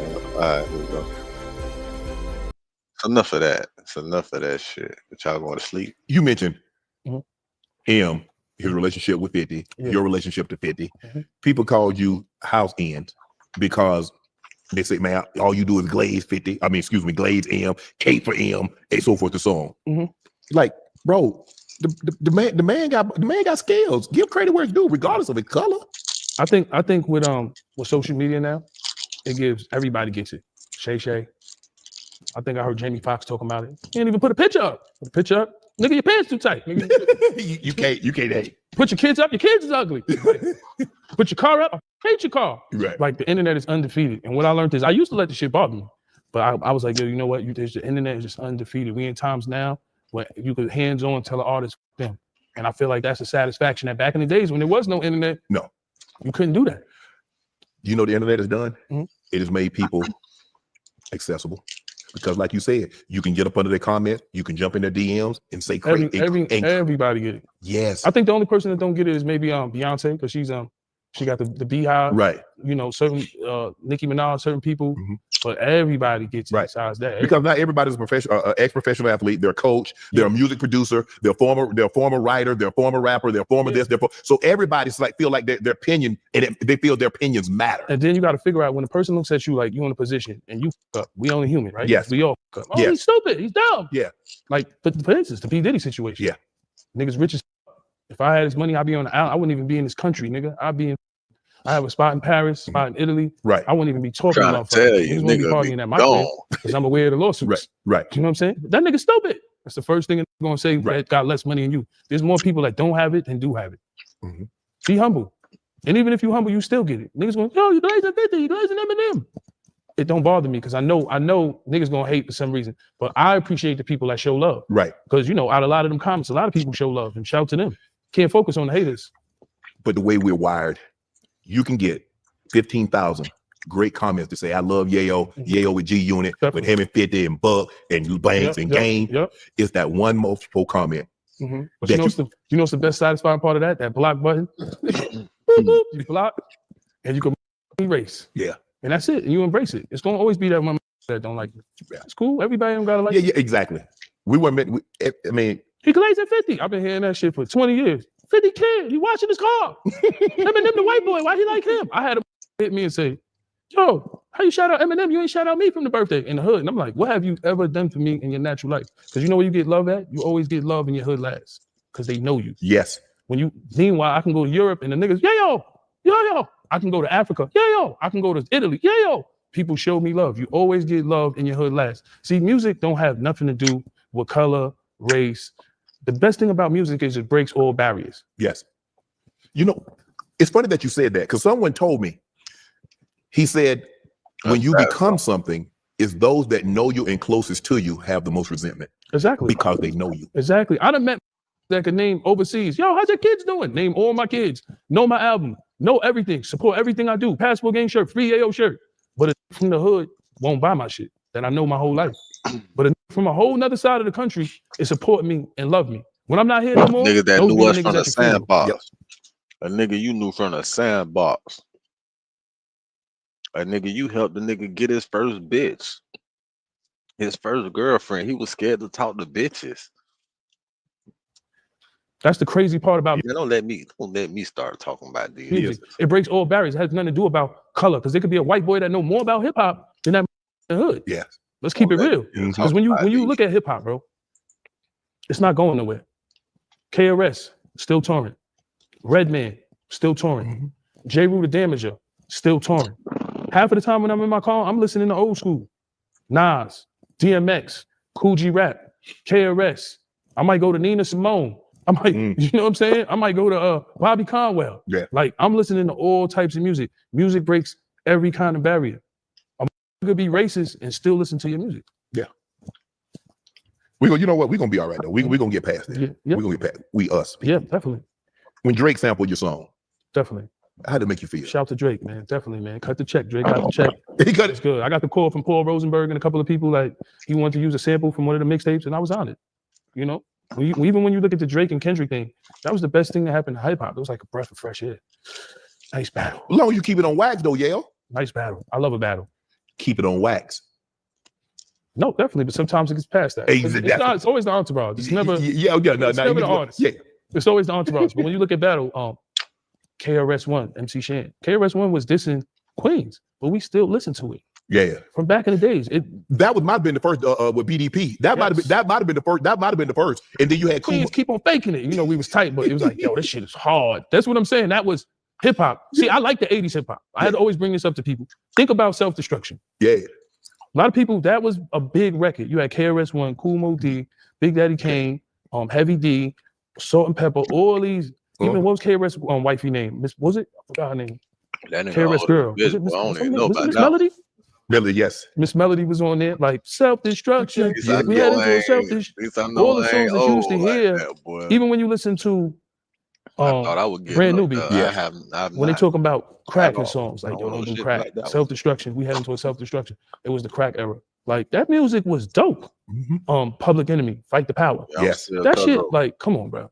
Yeah, doing research, I went back. I did not know until like probably a couple of months ago that Kane was in the Juice Crew All Stars. I didn't know that. Was he? Yes. I didn't know that. Yes. I didn't know that. And Big Daddy Kane, like, Hey, Kane, Kane with the high top. who you give it to, Kane or Rakim? Because it's like with them. It's man, look, ooh, geez, see. I was talking to somebody, I'm gonna put it out, and they was trying to say Kane had more swag than Rakim, but I didn't really agree with that. I don't want to say what DJ it was, but I felt like they was. What you feel like it was next to that, Kane and Rakim? Yeah, I do. But man, when Rakim came out, said something to the police. Thinking of a master plan. About a nigga Rakim. breaking the law every day. Rakim and Kane. But see, that was the era of the lyricists. When you look at Kane, you look at Rakim, y'all Slick Rick, KRS-One, you look at those guys, LL, you look at that. I mean, those guys, you could hear everything. It wasn't no mumbling. You could hear every word. And after like 3 or 4 repeats, you got it. And then the list goes on because I did love Heavy D. Heavy D was the first. Before Biggie, he was the first fat fly nigga. Bro. Yes, absolutely. Niggas had hits. Like, is it? Yeah. That's why I said it's not down to a top 5. Dougie Fresh. Yeah. And then you came along in the 90s and you had Scarface. Yeah, that's true too. Face, hey. Now you talk about telling the Ghetto Boys. I mean, the Ghetto Boys was my shit. But see, look, we've evolved, but I don't know. It'll never be like it was in the 80s. Hip hop, not rap, not like that. No, sir.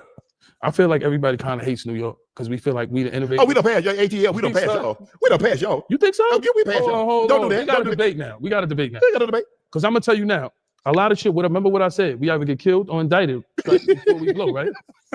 We lost Pop Smoke. Yeah. Hey. And then 6ix9ine, he had a buzz too. He told on niggas. Yeah. I ain't trying to. It's not no clickbait, but he had a buzz before he told on. We got A Boogie. He's worldwide now. Yeah. You know, we had a couple of dudes like, but we either get indicted or something happens before it happens. Because you think New York had it for a long time. Think about in the 90s, we had Big Pun, Fat Joe, DMX, D Block. Who am I missing? Hove, Nas, Foxy Brown, Little Kim. Who am I missing? Oh, you look, y'all had cornered the market on basically everything. You go back and look at the women rappers, Roxanne, Roxanne Shantae, MC Light. Bro, y'all had cornered. Hey, you know who y'all get enough credit? Queen Latifah. Come on. Don't play with the queen. I don't give Queen Latifah isn't. Don't play with the queen. Definitely in my top 5 female artists. She was the one that who you calling a bitch? Yeah. Come on. She was like UNITY. Yeah, you with the ITY. I was definitely catching that on. Yes. The queen. Look. I'm a huge Missy fan. Oh, Missy Elliott, you can't take that from Missy. Oh my goodness. But y'all that's South. Y'all got her. Yeah, she for the South. Y'all got but you know Atlanta. You know we the king. Atlanta, who y'all got? Let me think. Don't do that. Who we got? Don't do that. Yeah. I'm gonna go with Outkast first before anybody. You can do that. Yeah, so you ain't gonna. So Future don't get no love. Huh? No, Future get love. Okay, I'm just checking. Let's go. But I'm talking about early Atlanta. We got to go Jermaine Dupri. Yeah. Outkast. Who am I missing? Good. Well, they said it off when the ATLians. Little John. Yeah. Come on. Yeah. Let's keep it real. Little John had a lot of hits. Oh yeah. Jermaine, John. Who I'm missing? Outkast. You know I love Outkast. Huh? Goody Mob. Goody Mob, you can't leave them out there. You know what? They don't. Killer Mike. They need to give Nas. They need to give CeeLo his credit. No, CeeLo dope. CeeLo like that. But CeeLo was more like a singer. You would think than a rapper. But see, no, I didn't know he could sing like that because when he was Goody Mob, he never did anything outside of when he started doing. We went solo and he hit crazy and he did it a cappella. And then people like, hold on, ain't no rapper got no voice like that. Yeah, definitely. But Outkast, come on, bro. Oh no, Goody Mob definitely. Goody Mob have a lot. 3 Stacks, yeah. So we got to think about early Atlanta before we go in the future. No disrespect to with Atlanta, but you know I'm always New York. Yeah, y'all, you know. I'm always New York. I mean, for the longest time, you know, that's just like when try to tell me Cube is better than Nas, and I love Ice Cube, I love NWA, but I'm always going to say Nas is better than Cube. And no disrespect to him, he's a legend. It used to just be the coast, but it's not. It's done. You know, it's done moved down to the south because it used to be the East Coast, West Coast. It was New York, LA.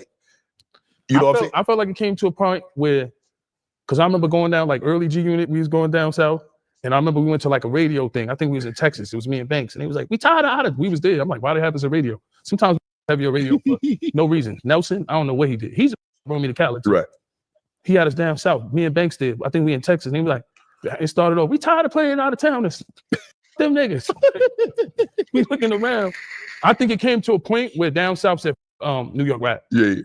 Y'all had it for, I'm just keeping it real. It came to a point where down south turned their back on New York rap. For me, I'm keeping it real. And I love down south rap. Yeah. But I remember, Mobb Deep shows, they do shows, they get Atlanta. Niggas is turning their back. They want to hear Goody Mob and they want to hear. Then you got Jeezy, you got Gucci Mane, you got Luda. They had their time. Yeah, Jeezy and Gucci. T.I. Yeah, Tip. Yep. See?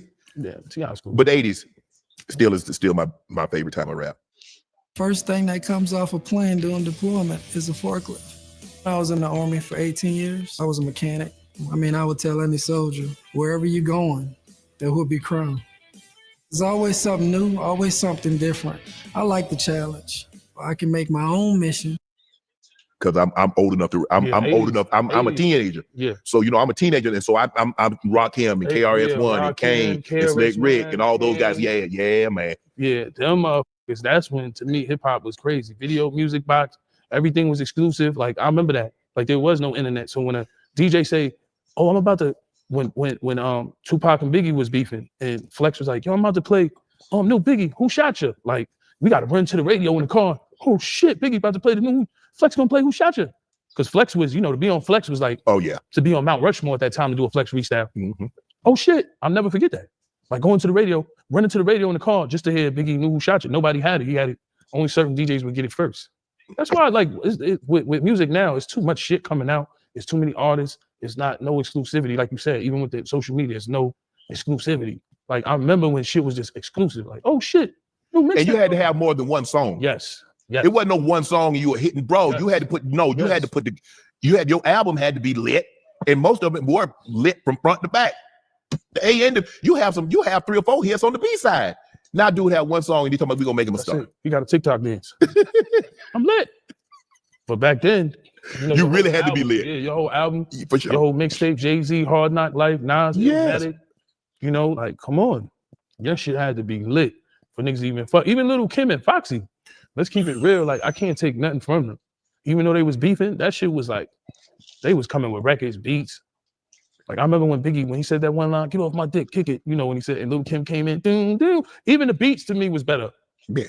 When you listen to beats, like when you listen to the Life After Death and shit like that, and Get Rich or Die Trying or Illmatic, to me the beats was like totally different. Not taking that from what the producer's doing now and the sound now, because I listen to everything. Yeah. I listen to Future, Gunna, everybody. But to me, the beats back then was different. Yeah. A Swiss beat, a Timberland beat.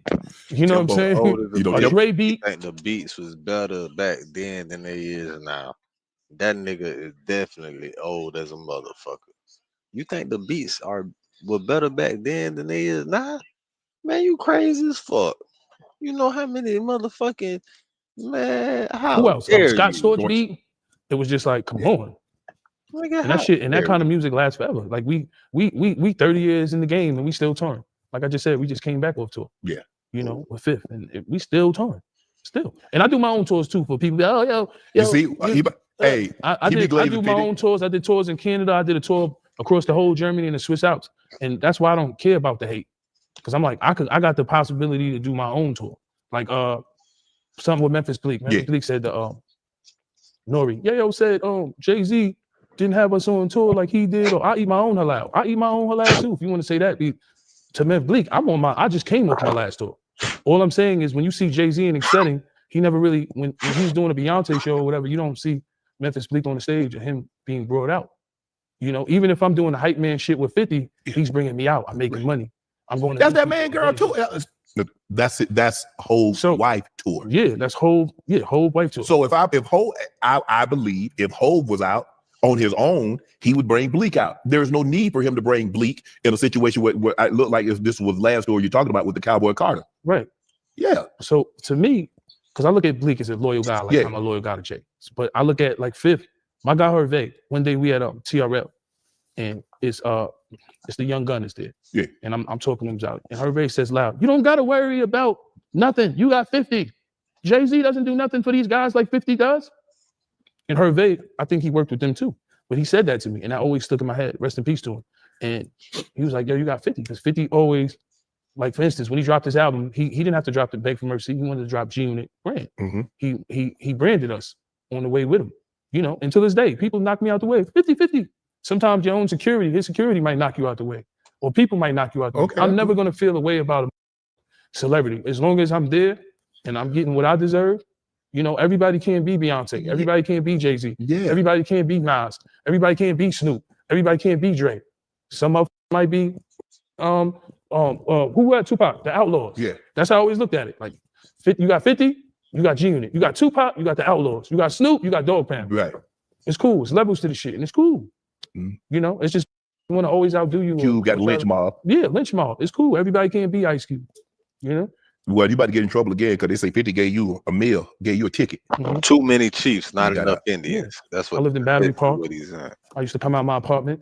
Everybody Statue can't of be Liberty, the motherfucking you know. Chief. Damn. A lot of Some look, of you when you look at a lot of niggas rappers where they died in their hood. Nipsey was doing a good thing for the community, right? But he died in his hood. Stack Bundles, good rapper, one of the best rappers ever. Where he died in his hood. Freaky Ty, grew up with him watching, dope rapper. Where he died in his hood. What's up with that? Because the streets never really got no love, man. You could feel like, I think I always felt like when I looked at Freaky Ty, I used to buy niggas sneakers and and look out for niggas. You should be applauded. And you're like, he made it. Man, one of our guys that grew up in this block, that grew up over here, grew up like us, he made it out. They should applaud that. They shouldn't be envious of that. Nah, man, you're always gonna be a target in the limelight. That's how I always look at it. You're always gonna be a target. That's how I look at it, especially in your hood, because we all rappers die in their hood. They don't die in the suburbs, nowhere else. They die in their hood. But then why do people get mad about, well, he don't come back? He don't come back to the hood. He don't do nothing in his hood. I mean, you could do for the hood. You don't have to be there. You know, you can feed everybody with a long spoon. You don't got to be there all the time. You might not have time to be there. It's cool. 50 got charities and do shit for people. You might not be there all the time. Niggas giving out turkeys in the hood and giving clothes and coats and doing shit and G-Unit Foundation. You know, you ain't got to do that. Like I work with a foundation with through the Knicks, right? And they give back to families that, you know, when they lose somebody, right, or financial distress, or Welcome to part 2 of the Iceland trip. We're going to be focusing on a geology field trip organized by GeoWorld Travel. Most people are pretty comfortable with the idea of continental drift, a mid-Atlantic ridge going north and spreading through the heart of Iceland, and perhaps being responsible for the many volcanic features on the island.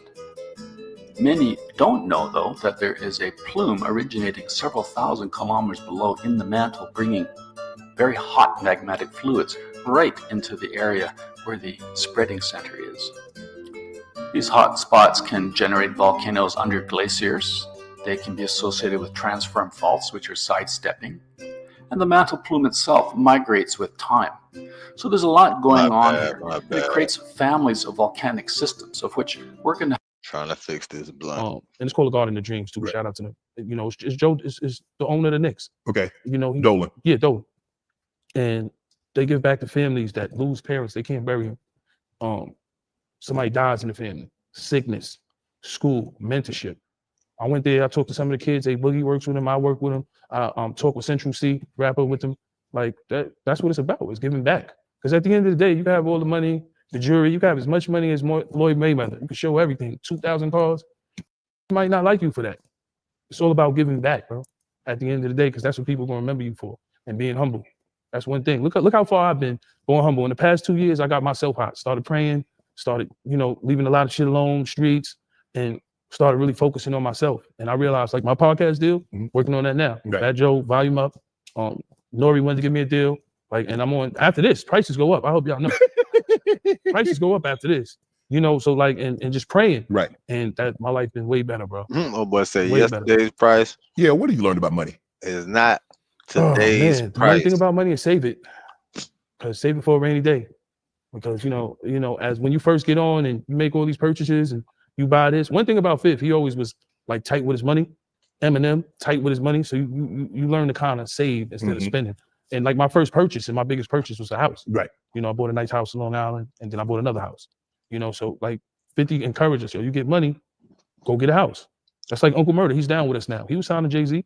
He got his first house being down with us. Right. That's my man. Wow. Because Fifth gonna say That's you're gonna crazy. make a whole bunch of money with Fifth. Make, you know, you go on tour. But you gotta think, you go on tour, That's crazy. you make a quick half. That says a lot about you as a CEO, bro. That's just what I was talking about with Birdman and Master P. Like Uncle Murder was with Jay-Z first. But get with 50 Cent and end up getting the house. Because why? The guidance around you. Million. Yeah. You know. Shout out to Young Somebody Buck. that's Buck was my really nigga, but he was the helping, not most somebody that's impulsive really trying to spender get over in on G. you. You know, he'll make a $500,000. And at that time, we so young, we not thinking about the $250,000 you got to give taxes. Yeah. Right? So he'll make the $500,000, right? I'm gonna buy this car. I'm gonna buy this car. I'm gonna buy a chain. You go to his house. You know, I got a nice bed, Buck bed. He got the TV coming out of the bed. Yeah. He got an all white room. His daughter got a Dora Explorer room. This nigga got the Bentley, the Chevelle, this, that. And you spending the money as you get it. You can go on tour, say you make a $500,000 in 2 months. You're not thinking about the leisure time that you got to pay them taxes. You done spent that money. Yeah. Now you got to go to like a Jay-Z or 50 and be like, oh man, I might need a loan on this, but this shit is business. You don't spend that money on your own. So I never ever blame him for my mistakes, and nobody should, because you got to learn shit on your own. Motherfuckers ain't think about that. That's a tough lesson to learn at the time, though. Because anytime, especially once you get to a certain tax bracket, whatever you make, you have that. But them people around, let me tell you something. The people that's around Beyonce, a 50, a Jay-Z, Nas, they don't give a fuck about the niggas that's around. They don't give a fuck about Yayo, Banks, this nigga. They care about 50 Cent. That's it. So they're not going to school you the game. We don't go to school and we don't learn about real estate and taxes and shit like that.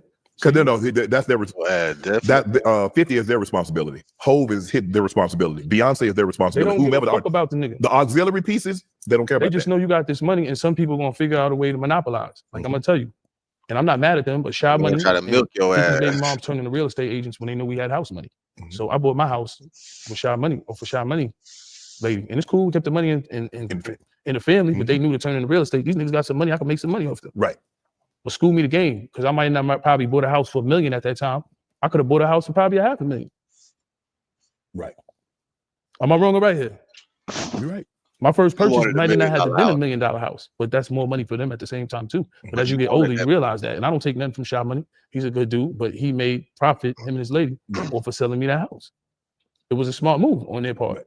But people never care about the niggas that's around. Me, I listen, nobody ever cared about Yayo. Only person that cared about Yayo is 50. Right. They only gonna do shit if 50 say do it. The lawyer's only gonna move if 50 say do it. The hotel's gonna be nice only if 50 say do it. They'll have put me in a crackhead hotel. You know what I'm saying? But 50's like, nah, he gonna be in this hotel. And that's why I got the respect for him. It's not glazing. It's not dick riding. No, you give credit where it's due. You give credit where it's due. That's it. That's it. It's not my show, it's his show. And one thing I never forget, I do clubs. You know, House of Blues, shit like that. I don't do arenas. I ain't Chris Brown, I ain't 50, I ain't Jay-Z. And I'm cool with that. When I'm on stage and I'm on in front of 30, 40,000, these people ain't screaming for Yayo. They screaming for 50 Cent.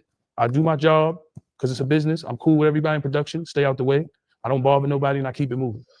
That's it. I get my money and that's it. Gone. Yeah. Your debut album, Thoughts Over Predicate Felon. You went gold. You finished second place, the late registration Kanye. You like, because Kanye album. Yeah, Kanye fucked me up that year. I never forget it. Because he was like who was the president at that time? Bush? Yeah. He was like, the president is racist. And remember, he went viral before going viral was what it was. Yeah. I always had obstacles in my career. Like I dropped the same day as Kanye. Got locked, came home, got locked up. I'm used to it, bro. But I'm still here, man. Yeah. You know, but that was crazy. I probably would have went platinum that same day if it wasn't for Kanye. But he dropped. And you know what's crazy about my career? Because I remember seeing Kanye in the studio with Dr. Dre. Yeah. And I didn't even know who he was. He was nobody at that point. Because at that time, he was probably just doing beats then, right? He wasn't rapping. Before the accident, he was doing beats. He was in Dre's studio. He was in 50 Ear. I think he was trying to get on the album. I didn't know who he was. And now I look at him like, oh shit, this is Kanye West. Damn. I remember when Ludacris did radio. 50 beat up Ja Rule in Atlanta, punched him in his eye. He had a black eye running around. Ludacris was doing radio. That really happened? 50 punched Ja? 50 always beating up Ja Rule, man. That was a regular thing, man. Ja Rule and them, they never really been tough guys to me. Like Irv, I don't really know him. They just had a tough guy image because they was around, you know, Preem. Chris Gotti just had a story talking about he clotheslined 50 playing. 50 don't even play basketball. Niggas just make up shit because it's the internet. Like, I don't try to glorify this gangster shit, but Ja Rule has never been a street nigga. Right.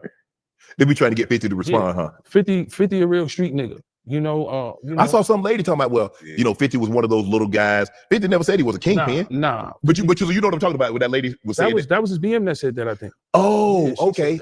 So he had a whole bunch of yayos. I didn't even work for 50. He had a whole bunch of little yayos. People always try to discredit you. 50 was 15. Oh, so look, 50 was 15 with a 4Runner. He was 16, 17 with a Benz. Niggas was getting money. I don't glorify it because we was pumping poison in the hood. So it was not something to glorify. Something. But you're just speaking factual though. What was going on? Niggas wasn't El Chapo. Niggas wasn't Pablo. When we was happy, a nigga to get to a brick in the hood, he happy. Nigga, you get to a half a bird, you get to 150 grams, 250 grams, niggas was happy. I felt like El Chapo, I had 250 grams. Oh shit, I'm at 250. Oh shit. Of course, but now we look at that money as nothing. That's the whole point. Niggas are dying in the hood over bullshit money. Look how far we've been now. Now that's not even one show. People always gonna try to discredit you and say bad shit about you, you know, and be mad because you might not give them. Money is I don't never want 50's money. I don't never want that much money. Money is everybody's out to get you. Yeah. Give me Jimmy Iovine style. I don't want to be listen, give me a little bit of money and I'm good. It's like once a nigga gets you want the fortune, but not the fame to come along with it. It's like once a nigga get to 100 million, he's to something. Give me 10 million, 20, I'm good. When you aiming to get 100 million, it's like everybody's coming for you. Lawsuits. Dude, stick up kids. Give me the 100 fucking million. Give me the 500 fucking million. I'm mad. I missed the motherfucking Powerball by 3 numbers, bitch. I'm mad about that shit. It's just too much, bro. Give me a simple life. 3 fucking numbers, bitch. Dirty motherfucker. Simple. What's it like working with Dre in the studio? Dre is the best experience ever in the studio, man. We used to smoke that Guido. He had his guy in there playing the piano. He was playing nothing but hits. Like I said, like Kanye came in there. He played records with Rakim. He had, you know, at that point he had a girl named Brooklyn. He had Shout Joe Beats at that time. He had Game. He had a whole bunch of artists because a lot of artists was dope. Just Dre is just a real picky, like. Cause you don't want to work. Yeah, he work with everybody. With you and it ain't coming out. Like he did records with Dipset. That shit ain't never come out. He did records with certain people. Damn. It ain't never coming out. But he's like a real particular nigga. Like I remember he used to tell 50 do one line over and over again. Do it over. Say it like this. And I understood sometimes it's not what you say, it's how you say it. Dre is a perfectionist as well as Eminem. So that was an experience. I'm from the hood, never had nothing, never even been to LA. I remember we were staying at the Beverly. 50 was told me and my man Weezy. I want to hear the story about that. Cameron, tell a story about you working with Dr. Dre and the songs never coming out. Where the fuck is that shit on Talk with Flea? Did he do some shit like that? You need to talk about that shit. How the fuck was your session with Dr. Dre? Because I done heard niggas on sessions with Dr. Dre. He was like, yo, don't touch the M&Ms and the shit. You know, the M&Ms in the hotel. Yeah, you know, M&Ms cost like $16. He's like, whatever you want, we can just go to the store. I know my man, he was mad at my man because he touched the M&Ms. Right. Till this day, I still buy that shit. I'm in the Fountain Blue over here. I stayed there. I'm like, $20 for a Fiji water. I'm like, yo, I'll just go to the store. Right. Have my man Funk take me to the store. Water for $3. I'm a hood nigga. It's never gonna leave me. You know, you can take me out the hood, but it's always in me. You got to be in the studio with Beyonce. Beyonce is one of the hardest working women, hardest working people. I don't want to generalize. I don't want to say man or woman, but to see what she's become, from where she came. She was big back then when we was in the studio. I remember Tone and Poke kicked everybody out. 50 had a record with her called Thug Love, and they was all in the studio when they kicked everybody out. It was Thug Love. This is before 50 got shot, because 50 was gonna blow up Power the Dollar. He had Beyonce, he had Tone and Poke. Track Masters at the time was very big. They was working with, you know, big artists, P. Diddy. They was working with R. Kelly. They was working with J-Lo. They was working with everybody. And niggas got kicked out of the studio. Couldn't be in the studio. That's when it was Destiny Child. But yeah, it's crazy when you see a lot of artists even become bigger than you. It's amazing. You're like, damn, shit. I'm not mad at my career, but their career took well off past mine. Baby, hey, I said, to see Kanye where he was at, or to see Luda. I think the most impressive thing that I've seen in my lifetime might be Beyonce in one genre and then go to another genre. Yeah, she's out of here. You can't with the bees, man. That's just, you know. It's crazy. $1 million shit, man. That shit. She's crazy. Yeah, Beyonce is on a whole nother level. You know, to me, it's Beyonce, Taylor Swift, they neck and neck. Yeah. Yeah. It ain't nobody else close. Not I don't know if there's any, not in the woman's space, ain't nobody close to those two. Nah, there's them two show-wise. Yeah. They neck and neck to me. Because I feel like Beyonce came first and then they made Taylor Swift. They had to make something that could match Beyonce. And it's cool. I with Taylor Swift, I don't really listen to her like Beyonce. Right. You know, they neck and neck. That's ridiculous, the shows and tickets they sell. I read you went to Jimmy Iovine's mansion. Yeah, that was crazy. That was crazy. Because he lived right across the street from the Playboy Mansion. Right. So that was like, so he in what you call him? He in Home Hills. Yeah, he had FBI guys with dogs. Like, it was crazy. He had a movie theater in and shit. tables were spinning. Yeah, you know, people serving us as the tables were spinning. He had a candy store in the movie theater. It was like crazy, man. I ain't never seen nothing like that. Real money, man. In my first time ever leaving the hood. Store in that's Cali, what 50 Cent like I don't want got the idea for candy shop. You ain't slick, nigga.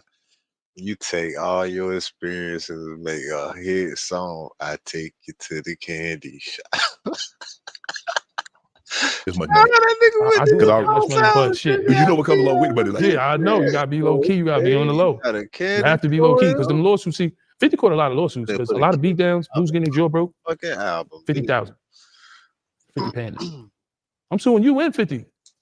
So 50 ain't got nothing to do with 50. Yeah, but people will associate the name. Yes. That's like one of your camera guys. He slapped somebody right now. I'm suing you and Shay Shay. Yep. You slap me right now. I'm gonna sue you too. I was like, go ahead. We make it even. Slap him back. That's all I got for you now. You got to slap it back. Yo, bro, when you in the limelight, you a walking lawsuit. Yeah. He in the Hall of Fame. Man, his brother. Oh shit. He got money. Slap me. I got slapped by Shay Shay. You slap me, Shay Shay. You might fall to the ground now. That's how a motherfucker look at it.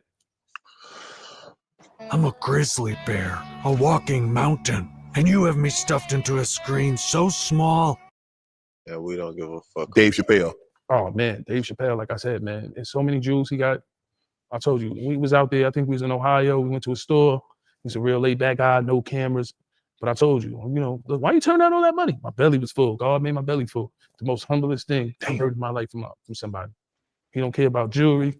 Nope. It's just farmland, nice air. They tried to take away, see the thing what makes Chappelle special.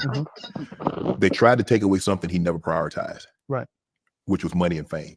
Yeah. So when they tried to strip it from him, it didn't bother. Right. So now he can just like, I'm performing at such and such, and it's sold out in 5 minutes. Yeah. So when they take something that wasn't important to you to begin with, right, it can't impact you. That's crazy. But you know, other people in public and other friends and family, I know they're gonna look at you crazy. You turned down 50 million. Crazy. But he never valued that. That's why when the Hollywood turned his back on him, you ain't see him go back, try to beat down doors and try to get back into acting. Nah. You ain't see him try to get another show. Nah. Because you tried to take something that he didn't value to begin with. Right. You can only harm someone if you take something that they value. Right. Yeah, that was a sponge for me when he said that. God got my belly full already, Yayo. It's like, damn. When you hear somebody turn that amount of money, because people look, kill, sell, they sold for that kind of money. Yeah, for sure. He's turning it down. I'm like, wow. And he said, God got my belly full. That was a jewel for me, man. Definitely. 100%. When you saw John Cena do your dance, what'd you think? Oh man, that was crazy. He always give me props though. He always say his brother amped him up to do it. And he always give me my props. I wish I would have made some money off of it though, some way, somehow. That dance was actually made with 50 Cent Marquise, because I was on the run. And I think he was at that video shoot. And I always used to go, what are you gonna do when I remember him as a kid, what are you gonna do when the police see you on TV, Yayo? And I'd be like, I'm just gonna do this dance. Because I was in the club on the run. Right. That's where it originally came from, in the club video shoot. Good times, man. I tell you, I had more fun before the money came in. Right. Well, they brought it back because I think Angel Reese did it. Yeah, shout out to Angel Reese, she did it.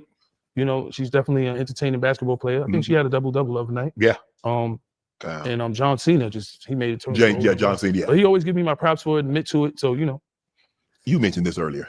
I sat down with Fat Joe. And I asked him, I said, Fat Joe, Yayo was telling the story. I think you guys were at a radio station. And you tried to make peace, and you went to dap him up. Yeah, with Khaled. No, that was Khaled. Khaled, yeah. Well, Khaled would tell the story. I told my man Nelson, right? Yes. I told him, I said, yo, listen, I don't want to, Seductive was out. Meanwhile, my street team's getting chased around, because street team used to go through it. G-Unit street team used to get shot at, chased, beat up, all kinds of shit. So my street team was going at it. Because you put a Yayo post up, 50 post up, motherfuckers on you, right? Right. I told him I don't want to go to radio. We go to radio. Khaled's there. Did you know he's gonna be there? Yeah. Okay. My man Nelson. Because sometimes people that do radio, really, they understand radio, but they don't understand the street politics. Right. I told him, let's skip this. We don't have to do this. Right. Yo, we got to do this. I'll make sure I go up there correct. He got his guy there. I'm not gonna say no names, because like Khaled said, he didn't want to say no name. He know who he is. He's a street nigga. He's well known. He's certified. And his waist is bulging. Right. From that day on, I knew it was on. This is Florida. Niggas got choppers and all kind of shit. I'm not taking nothing lightly because I leave New York. I'm not one of them New York niggas to think, oh, I'm from New York, we the toughest. I know I can get it in St. Louis. I know I can get it in Atlanta. I know I can get it in Florida for sure. I know Use it that, yeah, for sure. I'm a paranoid nigga. That's what kept me alive sometimes. You know what I'm saying? That's what keep you alive. You're paranoid. So, you know, I went to shake Khaled's hand and he did what he was supposed to do. You, Yayo. You know, at that time he was getting extremely hot. Because here's the thing now. If you know Khaled is all about he wanted them guys. So for Khaled not to shake your hand or to say what you But we the industry most hated though. Yeah. That's what I'm trying to tell you. To this day, they still hate us. You know, do Lloyd Banks get his credit? No. Do Yayo get his credit? Do 50 get his credit? Yeah. When 50 do shit that's amazing, they always gonna praise 50. Right. You know, but everybody don't get their credit. Game, do we get his credit right now? Right. Even Buck, I can't take nothing away from none of them. We all sold records and did big things. But do we get our credit? No, because G-Unit was the most hated. Our separation with Game is Game wanted to do his own thing. He wanted to collab with other artists. When you look at it in hindsight, he didn't have to be loyal to 50 because everybody ain't gonna be loyal to 50. Everybody ain't gonna be a Yayo. Everybody ain't gonna be a Banks. Right. He more wanted to do his own thing. Right. When you look at it in hindsight, it's cool. Right. It's just the way he went about it. Just a little more humble, you know, because Game, I remember when he called me to be on his album, and I was like, damn, hell yeah, that's dope. I remember speaking to his moms and she's like, yo, I was happy for him. Right. You know, I'm one of them niggas that embrace any nigga that come to the team because I thought it was family. But then when I realized about the industry is this, They gonna slap him, but he the reason we got the fucking ball. Is there ever chance? Remember percentage? Fifth, Yayo, Banks, Buck, Game. I would love that. That would make us a lot of money. But 50 don't need the money though. 50 done with it. Yeah, he done with it. He you know, he don't care about G-Unit no more. He's on the films and got a shit in Shreveport going on and liquor and all kinds of shit. But as for me, I look at it like I wish a lot of shit just didn't happen. You know, Buck was a dope artist, Game was a dope artist. Banks, I still talk to Banks this day. You know, but that'll be dope. And even if it couldn't be Game and Buck, if it was me, Banks, and 50 and do like a mixtape tour, that would be cool with me because that's who I really grew up with. Right. That's why I can't never get mad at Banks. I mean, mad at Game. Game was from LA. You know what I'm saying? He was from he ain't grow up with you guys. Yeah, Buck wasn't from Tennessee. He didn't grow up with us. But for me outside looking in, I'm seeing dudes with cars and jewelry, and I'm like, damn, motherfuckers ain't happy. But you know, the thing about groups and with music is there's always egos. Yep. That's why you can't have a self-destruction in the music game now. There's too many egos. Yeah. Jay-Z, Nas, 50, you can't put them in the room and make a We Are the World record. Fuck out of here. Too many egos. Fat Joe say, man, I wish I had me a Tony Yale. So I give my right hand to have a Tony Yale. I love Fat Joe. Fat Joe's working on a deal for me right now for my podcast because he see the vision. He see the numbers I've been doing on Drink Champs and Breakfast Club and Math Hoffa and Vlad. Shout out to Vlad because Vlad is a big platform.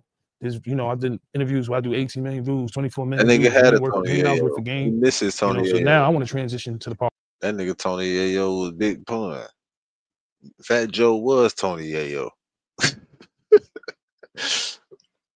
Fat Joe was big pun Yayo.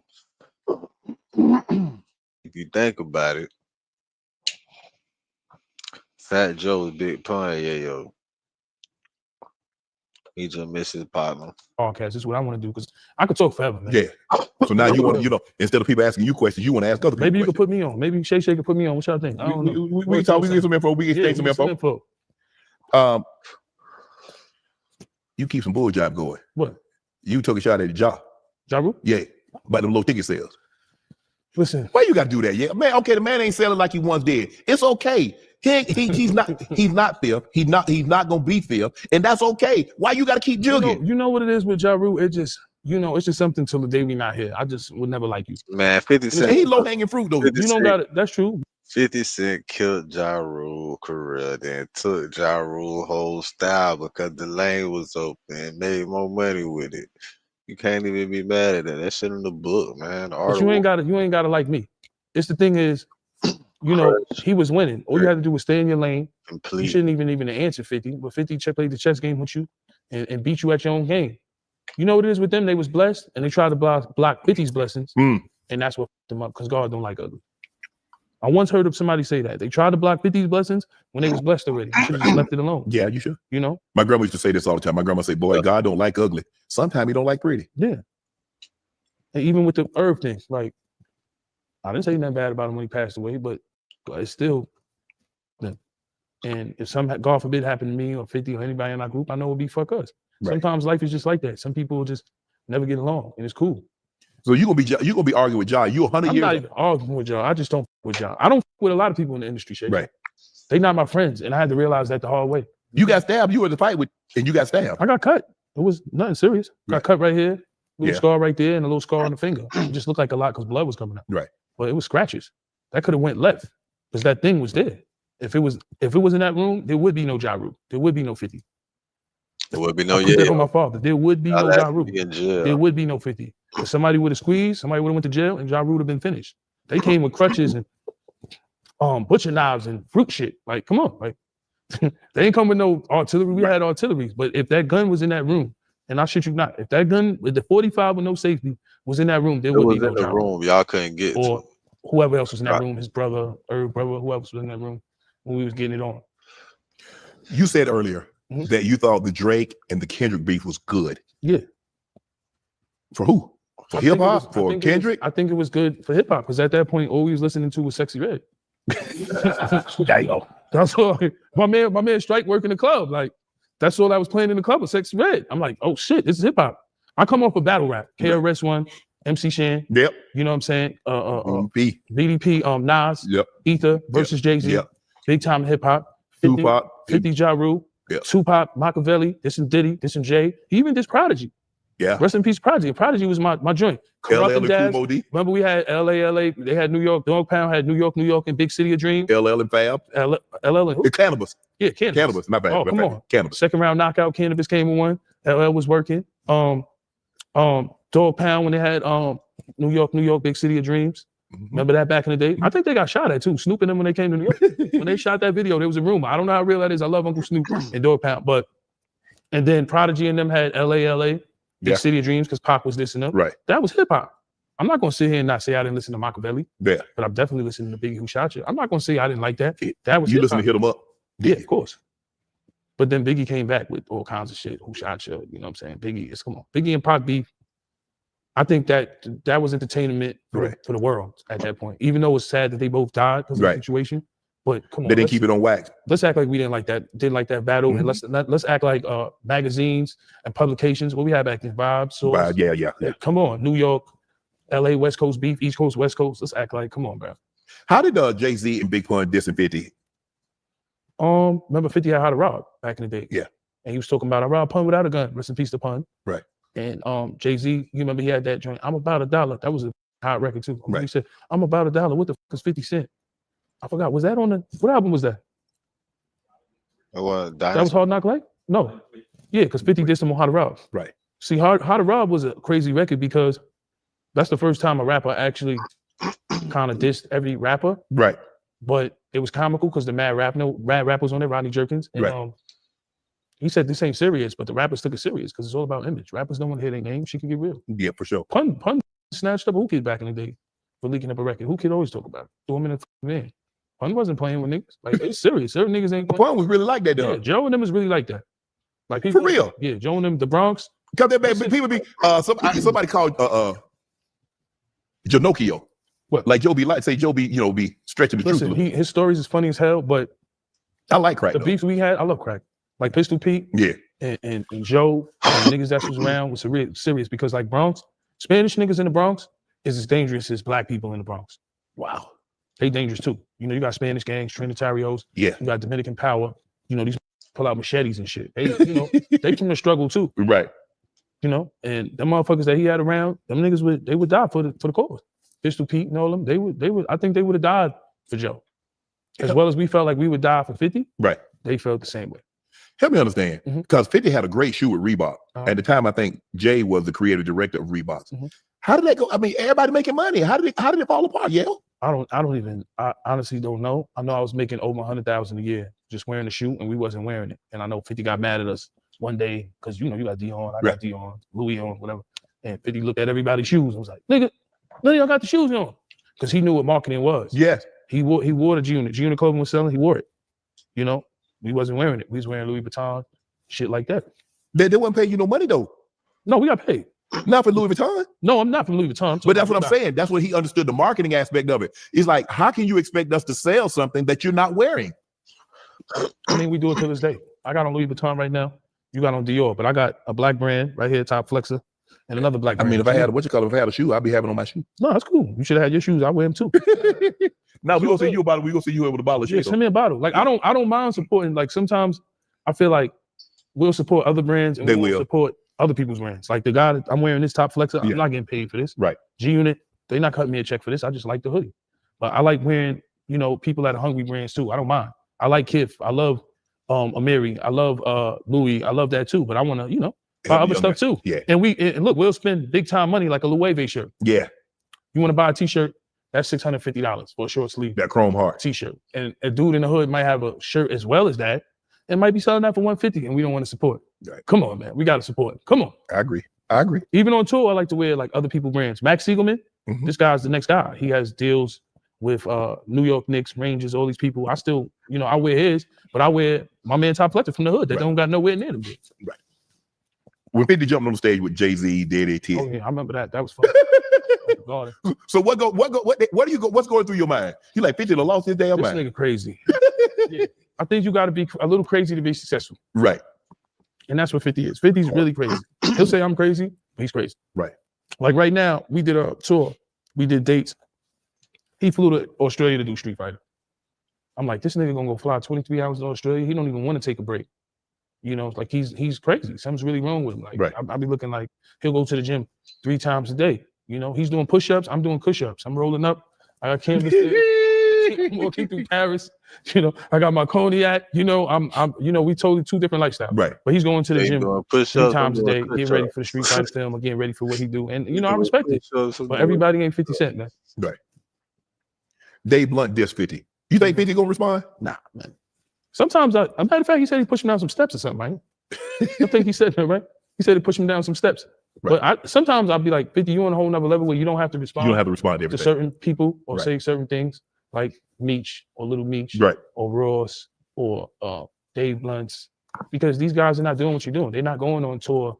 They can't even, some of these guys can't even, let's keep it real, can't make it to these markets. The big dogs with Live Nation, dog. Right. You know what I'm saying? 50, Nas, Jay-Z, probably Bon Jovi. Right. Live Nation, like these dudes ain't getting Chris Brown. Live Nation, these dudes ain't getting $200 million out deals, $400 million out deals. It's levels, bro. 50's on a whole nother level. And I'm not glazing, as they say. That's what they say, glazing. That's the glaze. That's the term. I ain't glazing. It's just the truth. It's levels. Drake. I'm not on Drake level. I'm not on Kendrick level. It's cool. Yeah. Some of these dudes getting $5 million. The Weeknd. These guys might get $1 million for a walkthrough. It's levels to this shit. Nicki, Imagine being able to build anything just by thinking about it. Meet Base 44. It's levels. It's cool. You just realize there's levels to the shit. You ain't mad at nobody. Yeah. And just because there's a lot of people 50. I feel like you don't have to say nothing, but 50's crazy. He's been like this his whole life. When he's on the block, oh shit, 50's coming. Just because you're not on someone level doesn't mean I'm not pretty damn high up. Yeah. Because sometimes a lot of times the mistake that we can make, Yayo, is that we measure our success by somebody else's. Exactly. It's just I hate when motherfuckers bump me out the way. 50-50. I just don't like that. Hey. I hate that. I just hate that. Just don't bump me out the way all the time. You want to 50? Cool. He's on a whole nother level. Like I said. Wait there. Shit, you don't come up from 50? Listen, all I'm saying to you is this. I want to be able to leave my room. Yeah, for sure. You can have the sweet Beyonce, Jay-Z, 50. Y'all can have the sweets. Yeah. I want to leave my room. I want to go to the hood and get a beef patty with cocoa bread sometimes. I want to go get some macaroni, yams, chicken. I want to do that. And I'm good doing that. Right. Would you ever get married? Yeah. Why not? I think sometimes the industry keep you from getting married. You just got to pick the right kind of lady. Yeah. See, I like my ladies from the hood. I don't like nightlife. I don't strippers, bartenders. They cool. They beautiful women. IG. Right. I like women straight from the hood. She can have a 9 to 5 and look as good as them. So for me, I can get married. It's about that time soon. It's about it's coming down? Yeah, it gotta happen soon. Nobody want to die lonely. Right. Is that what so you only gonna get married because you don't want to die alone? You probably should have thought about that earlier. You always die alone regardless. It don't matter if you married or not. Don't follow for that shit, bro. You could be single and still die alone. You could be surrounded in a house full of bitches in the Playboy mansion like Hugh Hefner until you 90. You still die alone. You right, but nobody want to die alone. Unless you die in a horrible accident. Long live Kobe. And I think you don't want to die lonely or you don't want to die alone. Because there are two different things. You can be lonely and not be alone. You can be alone and not be lonely. I never thought about that.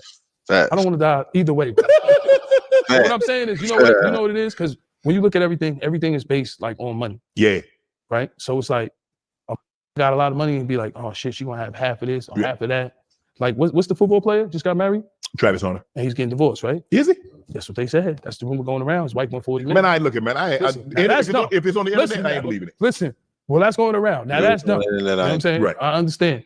Safeguard your shit. You make a certain amount of money, of course, safeguard it. You know, but give your lady something, I guess, or whatever you want to do. But just make sure you safeguard it. I think give her that Cristiano Ronaldo package. Right. I think people look at marriage as a business plan. It is. It's a transaction between two people. We shouldn't look at it like that though, because when our parents got married, they didn't look at it like that. Yeah, but when our parents they didn't have money like that. Exactly. That's true. They wasn't in the business they were in currently. But see, that's the thing about money. You can have money and still not be happy. For sure. Absolutely. That's the thing. And then you can have come on, like, put it like this. Having money and having kids, when our parents, it was not even about that. No. Like, that's how I look at it. Acting. 50 got this thing going up in Shreveport. I'm trying to get down. 50, give me a job. I'm trying to get, listen, I'm trying to do this podcast thing. I got cannabis deals going on. I'm still doing shows on my own. Right. Like I said, I was just in Germany. I did my first show in the Swiss Alps. You believe that? Wow. Damn, he blocked this shit out I wasn't trying to ski. Right. Skiing is not for me. I'm seeing little kids come down the slopes. Because what's the level? I think it goes red, black. Yeah, they got different levels that you get on. Yeah. Man, you ever skied before? Nope. I never tried that shit. I was bugging. But, 5-star restaurants. Living the life. I live in the moment, man. Like I'm living in the moment here. I'm on Shay Shay Show. Have you ever been starstruck? All the time. Who made you starstruck? Big Daddy Kane, Cool G Rap, Wesley Snipes, the Kardashians, Mike Tyson. Open shot at that. But my starstruck is I always keep my composure. Though. Right. I'm like, not like that. No shit like that. But you think it to yourself like, damn, I can't believe it. Yeah, because we from New York. So New York, they could see a rapper, see a Nas, and they might be, yo, Nas, what up? Fab, what up? New York, we never be extra. Yo, Joe, yo, 50, what up? Yo, what up? That's New York for you. New York ain't blazing nobody. Yeah. You know what I'm saying? But for me, I'm starstruck in a silent way. Like, but I'm gonna say something to Tyson. Like Tyson told me to expand my horizons with the caviar. He didn't remember. You like it? You like caviar? caviar? I fuck with caviar. I'm a Hollywood now. See, that's the thing. I could still eat a beef patty with cocoa bread, eat some caviar, escargot in Dubai. Yeah. Some caviar pancakes. I expand my horizon. That's from Tyson. Chappelle, my belly full. Right. Wesley Snipes dancing in the. I don't watch New Jack City 300 times. Yeah. That's one of my favorites. I'm a movie guy, man. You toured with Nas. Yeah, that was an experience too. Really? It was a Nostradamus experience. It was me and 50 on his tour bus. Had Jungle, all his people there. That was crazy. That was a moment in life. I met Jungle when we did Queensbridge. Yeah, Nas probably wouldn't remember, but for me, that shit was big. Like, and for me, what's crazy with Nas was he had Shop Illmatic, and he's talking about weed and blunts, but he was on the bus reading books. So that shit was different. I'm like, damn, shit quiet on here. This nigga ain't smoking that weed. I'm an addict for sneakers, 20s of Buddha and chickens with beepers. So I'm thinking it's gonna be big blunts burning. Yeah. Nah, this was reading books. Huh? Yeah, Nas was reading books, man. So I was like, damn, this shit real. Jungle and them, of course, they wild out. Yeah, right, for sure. But for me, I'm like, yo, this reading books on here, like really reading. Like, that's how you knew he had them balls and was kind of smart because he was saying some shit like with Nas. You on tour with Cash Money? Yeah, that was our first tour ever. Me and 50 opened up for Cash Money, Johnny Cash Money and Rough Riders. Wow. Yeah. That's when 50 had How to Rob. He was doing one record. That's how far we came. Wow. That was a long time ago. Definitely. You ever look back? You're like, damn. You look at where you are currently and you look back where you came from. Do you like, I love it. To me, like I was like I said, I listened to Fat Joe, Jealous Ones Envy. So we had beef with him. I listened to Wu-Tang, had beef with him. Ghostface don't like me till this day, but I fuck with Ghostface. We had beef with Wu-Tang. Like I look up to DMX. Like, so it's like even when beef with everybody, y'all beef with everybody. Damn. Yeah. They all friends with 50 though. He got the money. They not friends. I remember one time we was with Wu-Tang and they was like, I think it was RZA and them, and they was like, everybody come back there except I mean, we just want 50 back there. No Yayo, nobody. Damn. Yeah, Wu-Tang. I Wu-Tang though. I came up listening to them. I remember I got banned from MTV Red Carpet. Like, I know how the industry is. Just 50. My whole career, just 50. But you cool with that? Yeah, I'm cool with it. Don't bother me. You spoke about how Bleak said that Fifth don't look out for you. Don't look out for him. Yeah, go ahead say it. I don't want to cut you off. Yeah, no. that Fifth, no, look Bleak, out. I said Fifth, Jay, look out. Yeah, Jay don't look they'll out. look out for Bleak like Fifth look out for you. Yeah, I don't think so. He said it. He said Bleak said it. Bleak said Hove doesn't look out for me like Fifth looks out for. And then he said he eats home halal. He eats on his own. I eat on my own too. Right. I go on my own tour. But now he's trying to take a shot. Yeah, because that and it's a cool shot because I just came off tour. Right. When have you seen Bleak on tour? On his own. Right. If he's doing something with Freeway and Siegel and them like that, it came to a point where 50 was helping Siegel. All I'm saying is when you look at a situation, Jay-Z is not a bad guy. Bleak is not a bad guy. No. I'm not saying that. I'm saying to you that Jay-Z was all business with them niggas. Right. When Buck up on his taxes, 50 a piece him off. You know what I'm saying? When Prodigy bought a house and needed more money, 50 a piece him off. Prodigy are paying back. You understand what I'm saying? I've seen shit like that. Do you know what's really fun? Making a website on Wix. Hey, we're How Ridiculous, three childhood friends and digital content creators that do epic stuff from Perth, Australia. So in other words, you're saying Hove has always kept it business. Business. 50, the thing with 50 is it was business and we was friends. I don't feel like Bleak was Jay-Z friend. I don't feel like Young Guns was Jay-Z friend. I don't feel like And that's was okay. Jay-Z friend.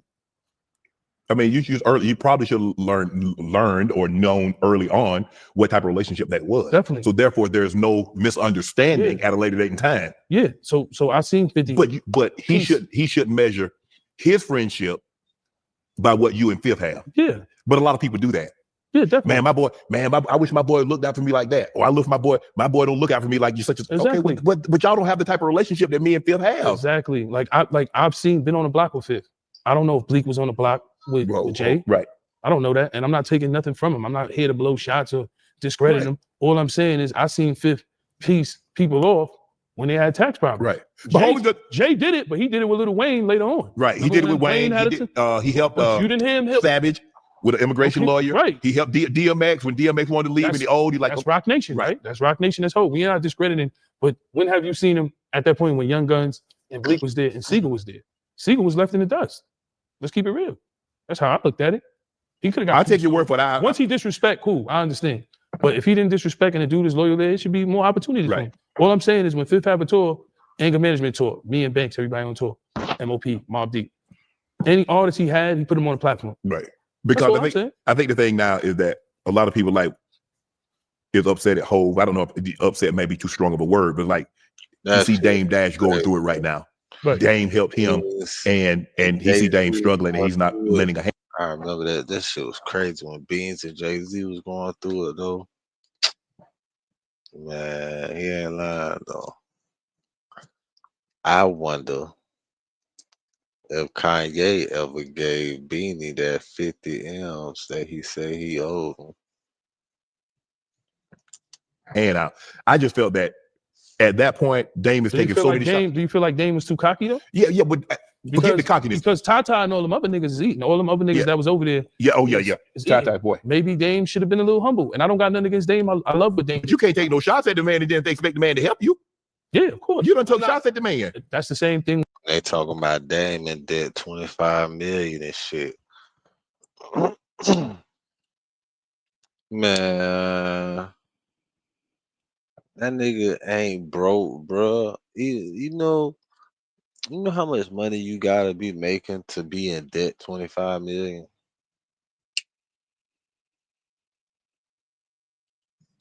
Do a buck just and 50 think about that or game and 50. Ain't even Once you take shots, I never. No. You're not finna take no shots at me and then get down on your luck and think Banks never took shots at no 50. Right. I never took no shots at 50. No, we brothers. We might have a disagreement. Right. But what I'm saying to you is, it must have not been a brotherly relationship over there. It was more business. Right. And I understand Hov with that. But it's definitely not a good look that he doing interviews without his teeth in. Definitely not.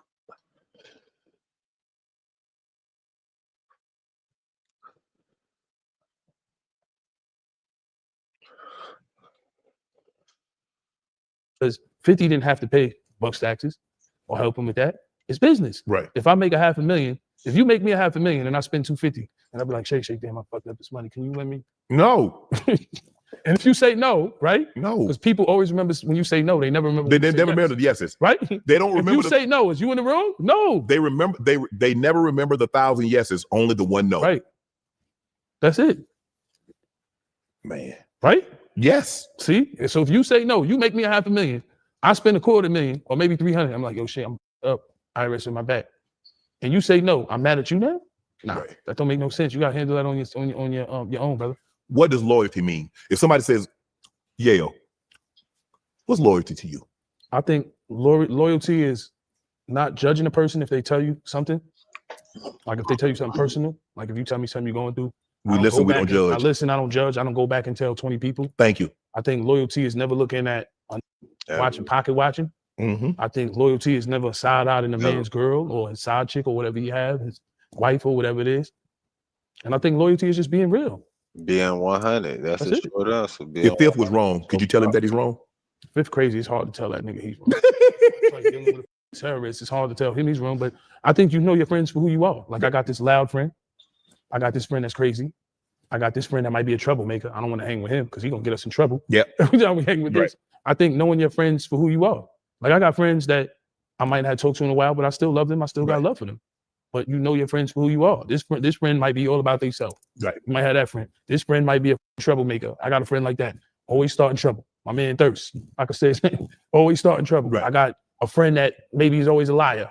I got a friend that's crazy. Yeah. You know what I'm saying? I think you know your friends for who they are.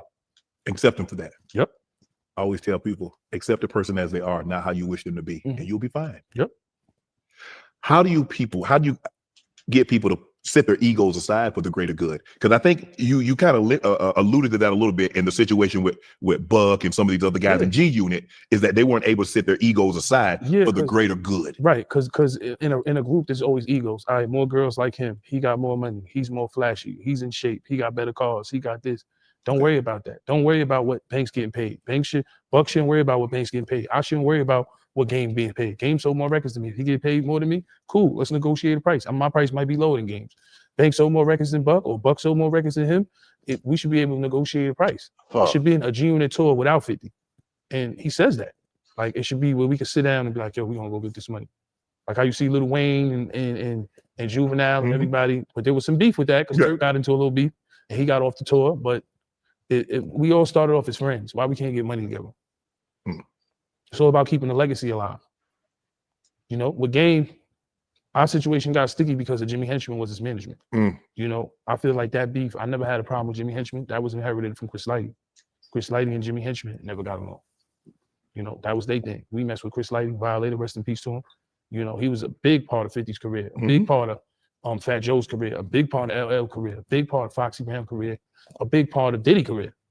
A lot of artists and on and on. You know, he was a pillar of hip hop. He worked the Tunnel, one of the most dangerous clubs to work at.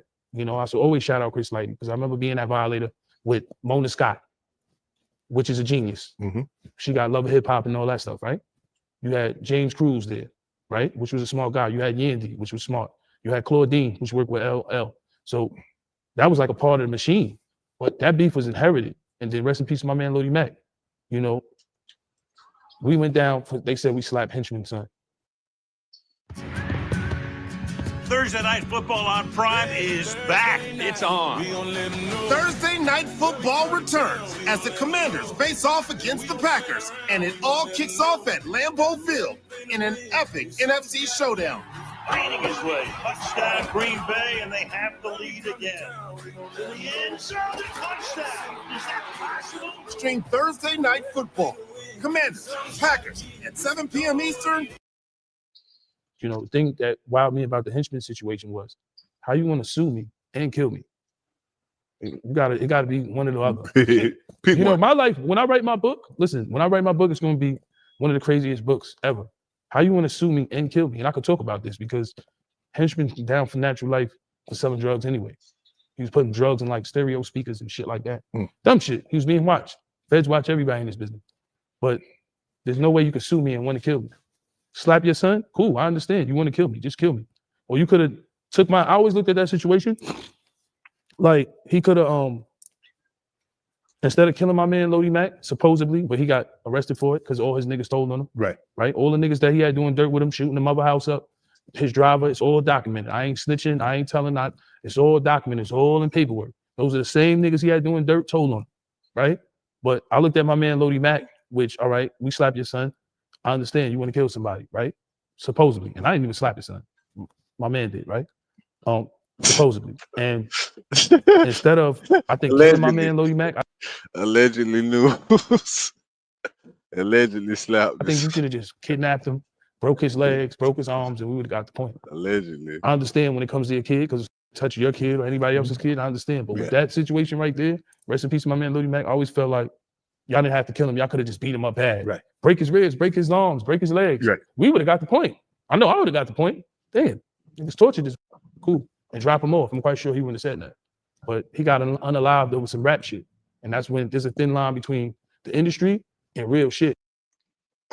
It sounded like he got unalive for slapping a nigga's son.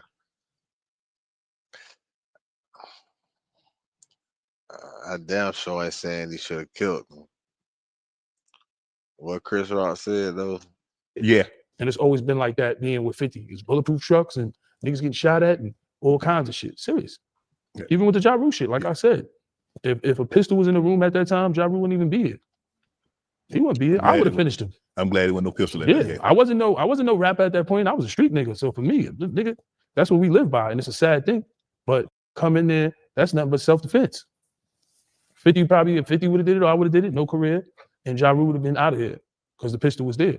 And that's how easy it is. One decision can change anybody's life. But I'm glad that didn't happen because look how far we've been. Yeah. You know? As you sit here today, what would you tell your younger self? Stay out of trouble. Word. Stay out of trouble. But sometimes it's not the artist, it's the entourage around you when you're young. And it's the energy around you and people around you. That's why you see, even with a lot of artists, like you see Dirk's situation, the niggas around you. Niggas around. around. You see any artist, niggas getting in some shit, could be the niggas around you. It's not always the artist, but you know who's gonna be to blame? If you something happened and Shay Shay there or I'm there. Oh, Shay Shay was there. That was his people. Niggas ain't saying what the nigga did. Yeah. Right. Niggas are saying Yayo did that. Yeah. So I would tell my younger self, stay out of trouble. Damn. You got, I think J. Cole. Wasn't J. Cole supposed to sign with G? Yeah, J. Cole always, shout out to J. Cole, he always showed me love. J. Cole, 50 was sleeping upstairs in his mansion, and J. Cole was downstairs in the studio. And he was doing Simba. I'm like, yo, 50 need to sign this mother. 50 was upstairs sleeping. J. Cole was downstairs in the studio. And Nicki Minaj too. Nicki Minaj, I was on her early. Fendi was just, he didn't want us on it. Like The Office, we was on Nicki. Nicki used to be in the, Nicki came a long way. She used to be in a studio called Sock Passe. You know, my man Bundy, my man Maserati Fox, rest in peace to him. Stack Bundles used to be in there. It was a well-known studio. That's on the north side. Right. And Nicki used to be in there and she used to go hard. Rhyming in a mixtape she wasn't on. Right. So now you see how far she been, because she's like, come on, she's like a pillar of hip-hop. We was on her tour too, man. I mean, the Barb tour, that was like crazy, man. Wow. But, you know, that was a studio she used to be in Queens. So I've been like a Nicki fan and been on her since, because we seen her like from level to level. I've been to Sock Passe a couple of times, but never there when she was there. But people always told me she was in there with Stack. You know, rest in peace, Stack Bundles. He was another legend. You know, I always said Jim Jones had the dream team with them. He had Max B and Stack Bundles. I felt like them motherfuckers was just, Max went to jail and Stack got killed. Rest in peace. Do you feel that Biggie is a better storyteller than Cube? Because Cube responded, I think you said it. One nigga gone and one nigga was gone. Damn. He responded like, if asking, he was asked, is writing movies or writing for others, does that still count? No, we're talking about writing music. Movies can't take nothing away from him, but like to me, Biggie was like a ultimate songwriter with one song. Today's Agenda. Got the suitcase up in the Central. Go to 112. Tell them Blanco sent you. Feel the strangers. If no money is exchanges, got these niggas in ranges to leave they nose brainless. All they told is stainless, because he's telling the story and you're seeing it. Or when he talk about a story to tell, being at another guy's crib, and the nigga, he's a New York Knick. And that's storytelling. Slick Rick. You know, storytelling is, to me, every rapper ain't a storyteller. No. Slick Rick was a storyteller. Yes. Come on. When you see me walking down the street and I start to cry. Cool, come on. Yeah. Walk on by. Come on. Yep. That, to me, that's like the ultimate storytelling. Or Nas, when he say, I ran like a cheetah with thoughts of an assassin. Or when he made the song of being a gun. And he was a gun, and he was talking about how gun affect the community, but he was being a gun. You ever listen to that song? Yeah. I gave you power. You do. Think about it. What he's talking about is ahead of time. It's like even with the kids now. A kid will have a gun, he'll shoot at one person and it gets addictive. So when you look at the Nas song, I gave you power. I made you buck wild. I made you crazy. How you like me now? It's an addiction. Right. A motherfucker get slapped around, be beat up. He shoot his gun a couple of times and he got props in the neighborhood. Everybody look up to him now. Leave him alone. Don't f with him. And now it gets addictive. Now I'm shooting that nigga. So when you hear the song, I gave you power. That's what the gun, them songs like that to me last for centuries. I read that You're the reason Hot Ones was a successful show. Definitely. You're one of the first guests, and you told them they need to change the format. Definitely. Shout out to Hot Ones. I told them to change the format. You got to eat the wings with me. You want me to eat these wings? You got to eat them with me. And that actually changed the format of the show. You know, I think I did Hot Ones. Did we do Hot Ones? I was the first artist to ever be on that show, and I changed the dynamic of the show. They even admitted it. So shout out to them. So why'd you do it? I don't know. I just was like, yo, you got to eat the wings with me. You want me to eat these hot ass wings? You eat them with me. And Right. he just was like, okay. Did you eat them all? Nah. They should be I'm hot. Haitian. I can take some spice, but I don't know. Down south, what's the spice? No. I ain't no. I ain't Boy, no. you I ain't no shooting spice. the hell I know out y'all eat that spicy shit bitch, down You boy. know, you going further down. You going to Louisiana. That That's when they nigga start eating the spice shooting and the the hell gumbo and all out that other stuff now. bitch, boy. I'm finna stop my reaction just to tell you, boy, you shooting the hell out that bitch, boy. That nigga shooting the shit out that bitch. Y'all niggas can't fuck with this nigga that's on my team. That boy got that 2-3 on this. That boy got that 2-3 for a reason, nigga. That nigga got that 2-3 for a reason, nigga.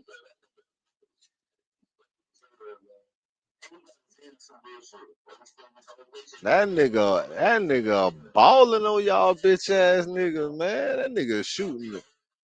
Y'all nigga triple teaming that boy. He shooting the shit out that bitch. Give me this shit, nigga. Yeah, because as Haitians, we got the pickly. We got certain kind of spices that we like. I like spicy. Like I like jerk chicken. I like spicy food. So that was cool. Hey, you got anything you want to promote? I want to promote the podcast coming up. Fat Joe, Volume Up, what's up? Or maybe Nori, or maybe Bar Stew. I got the cannabis line about to drop. What else? I got tours coming out. I got music coming out.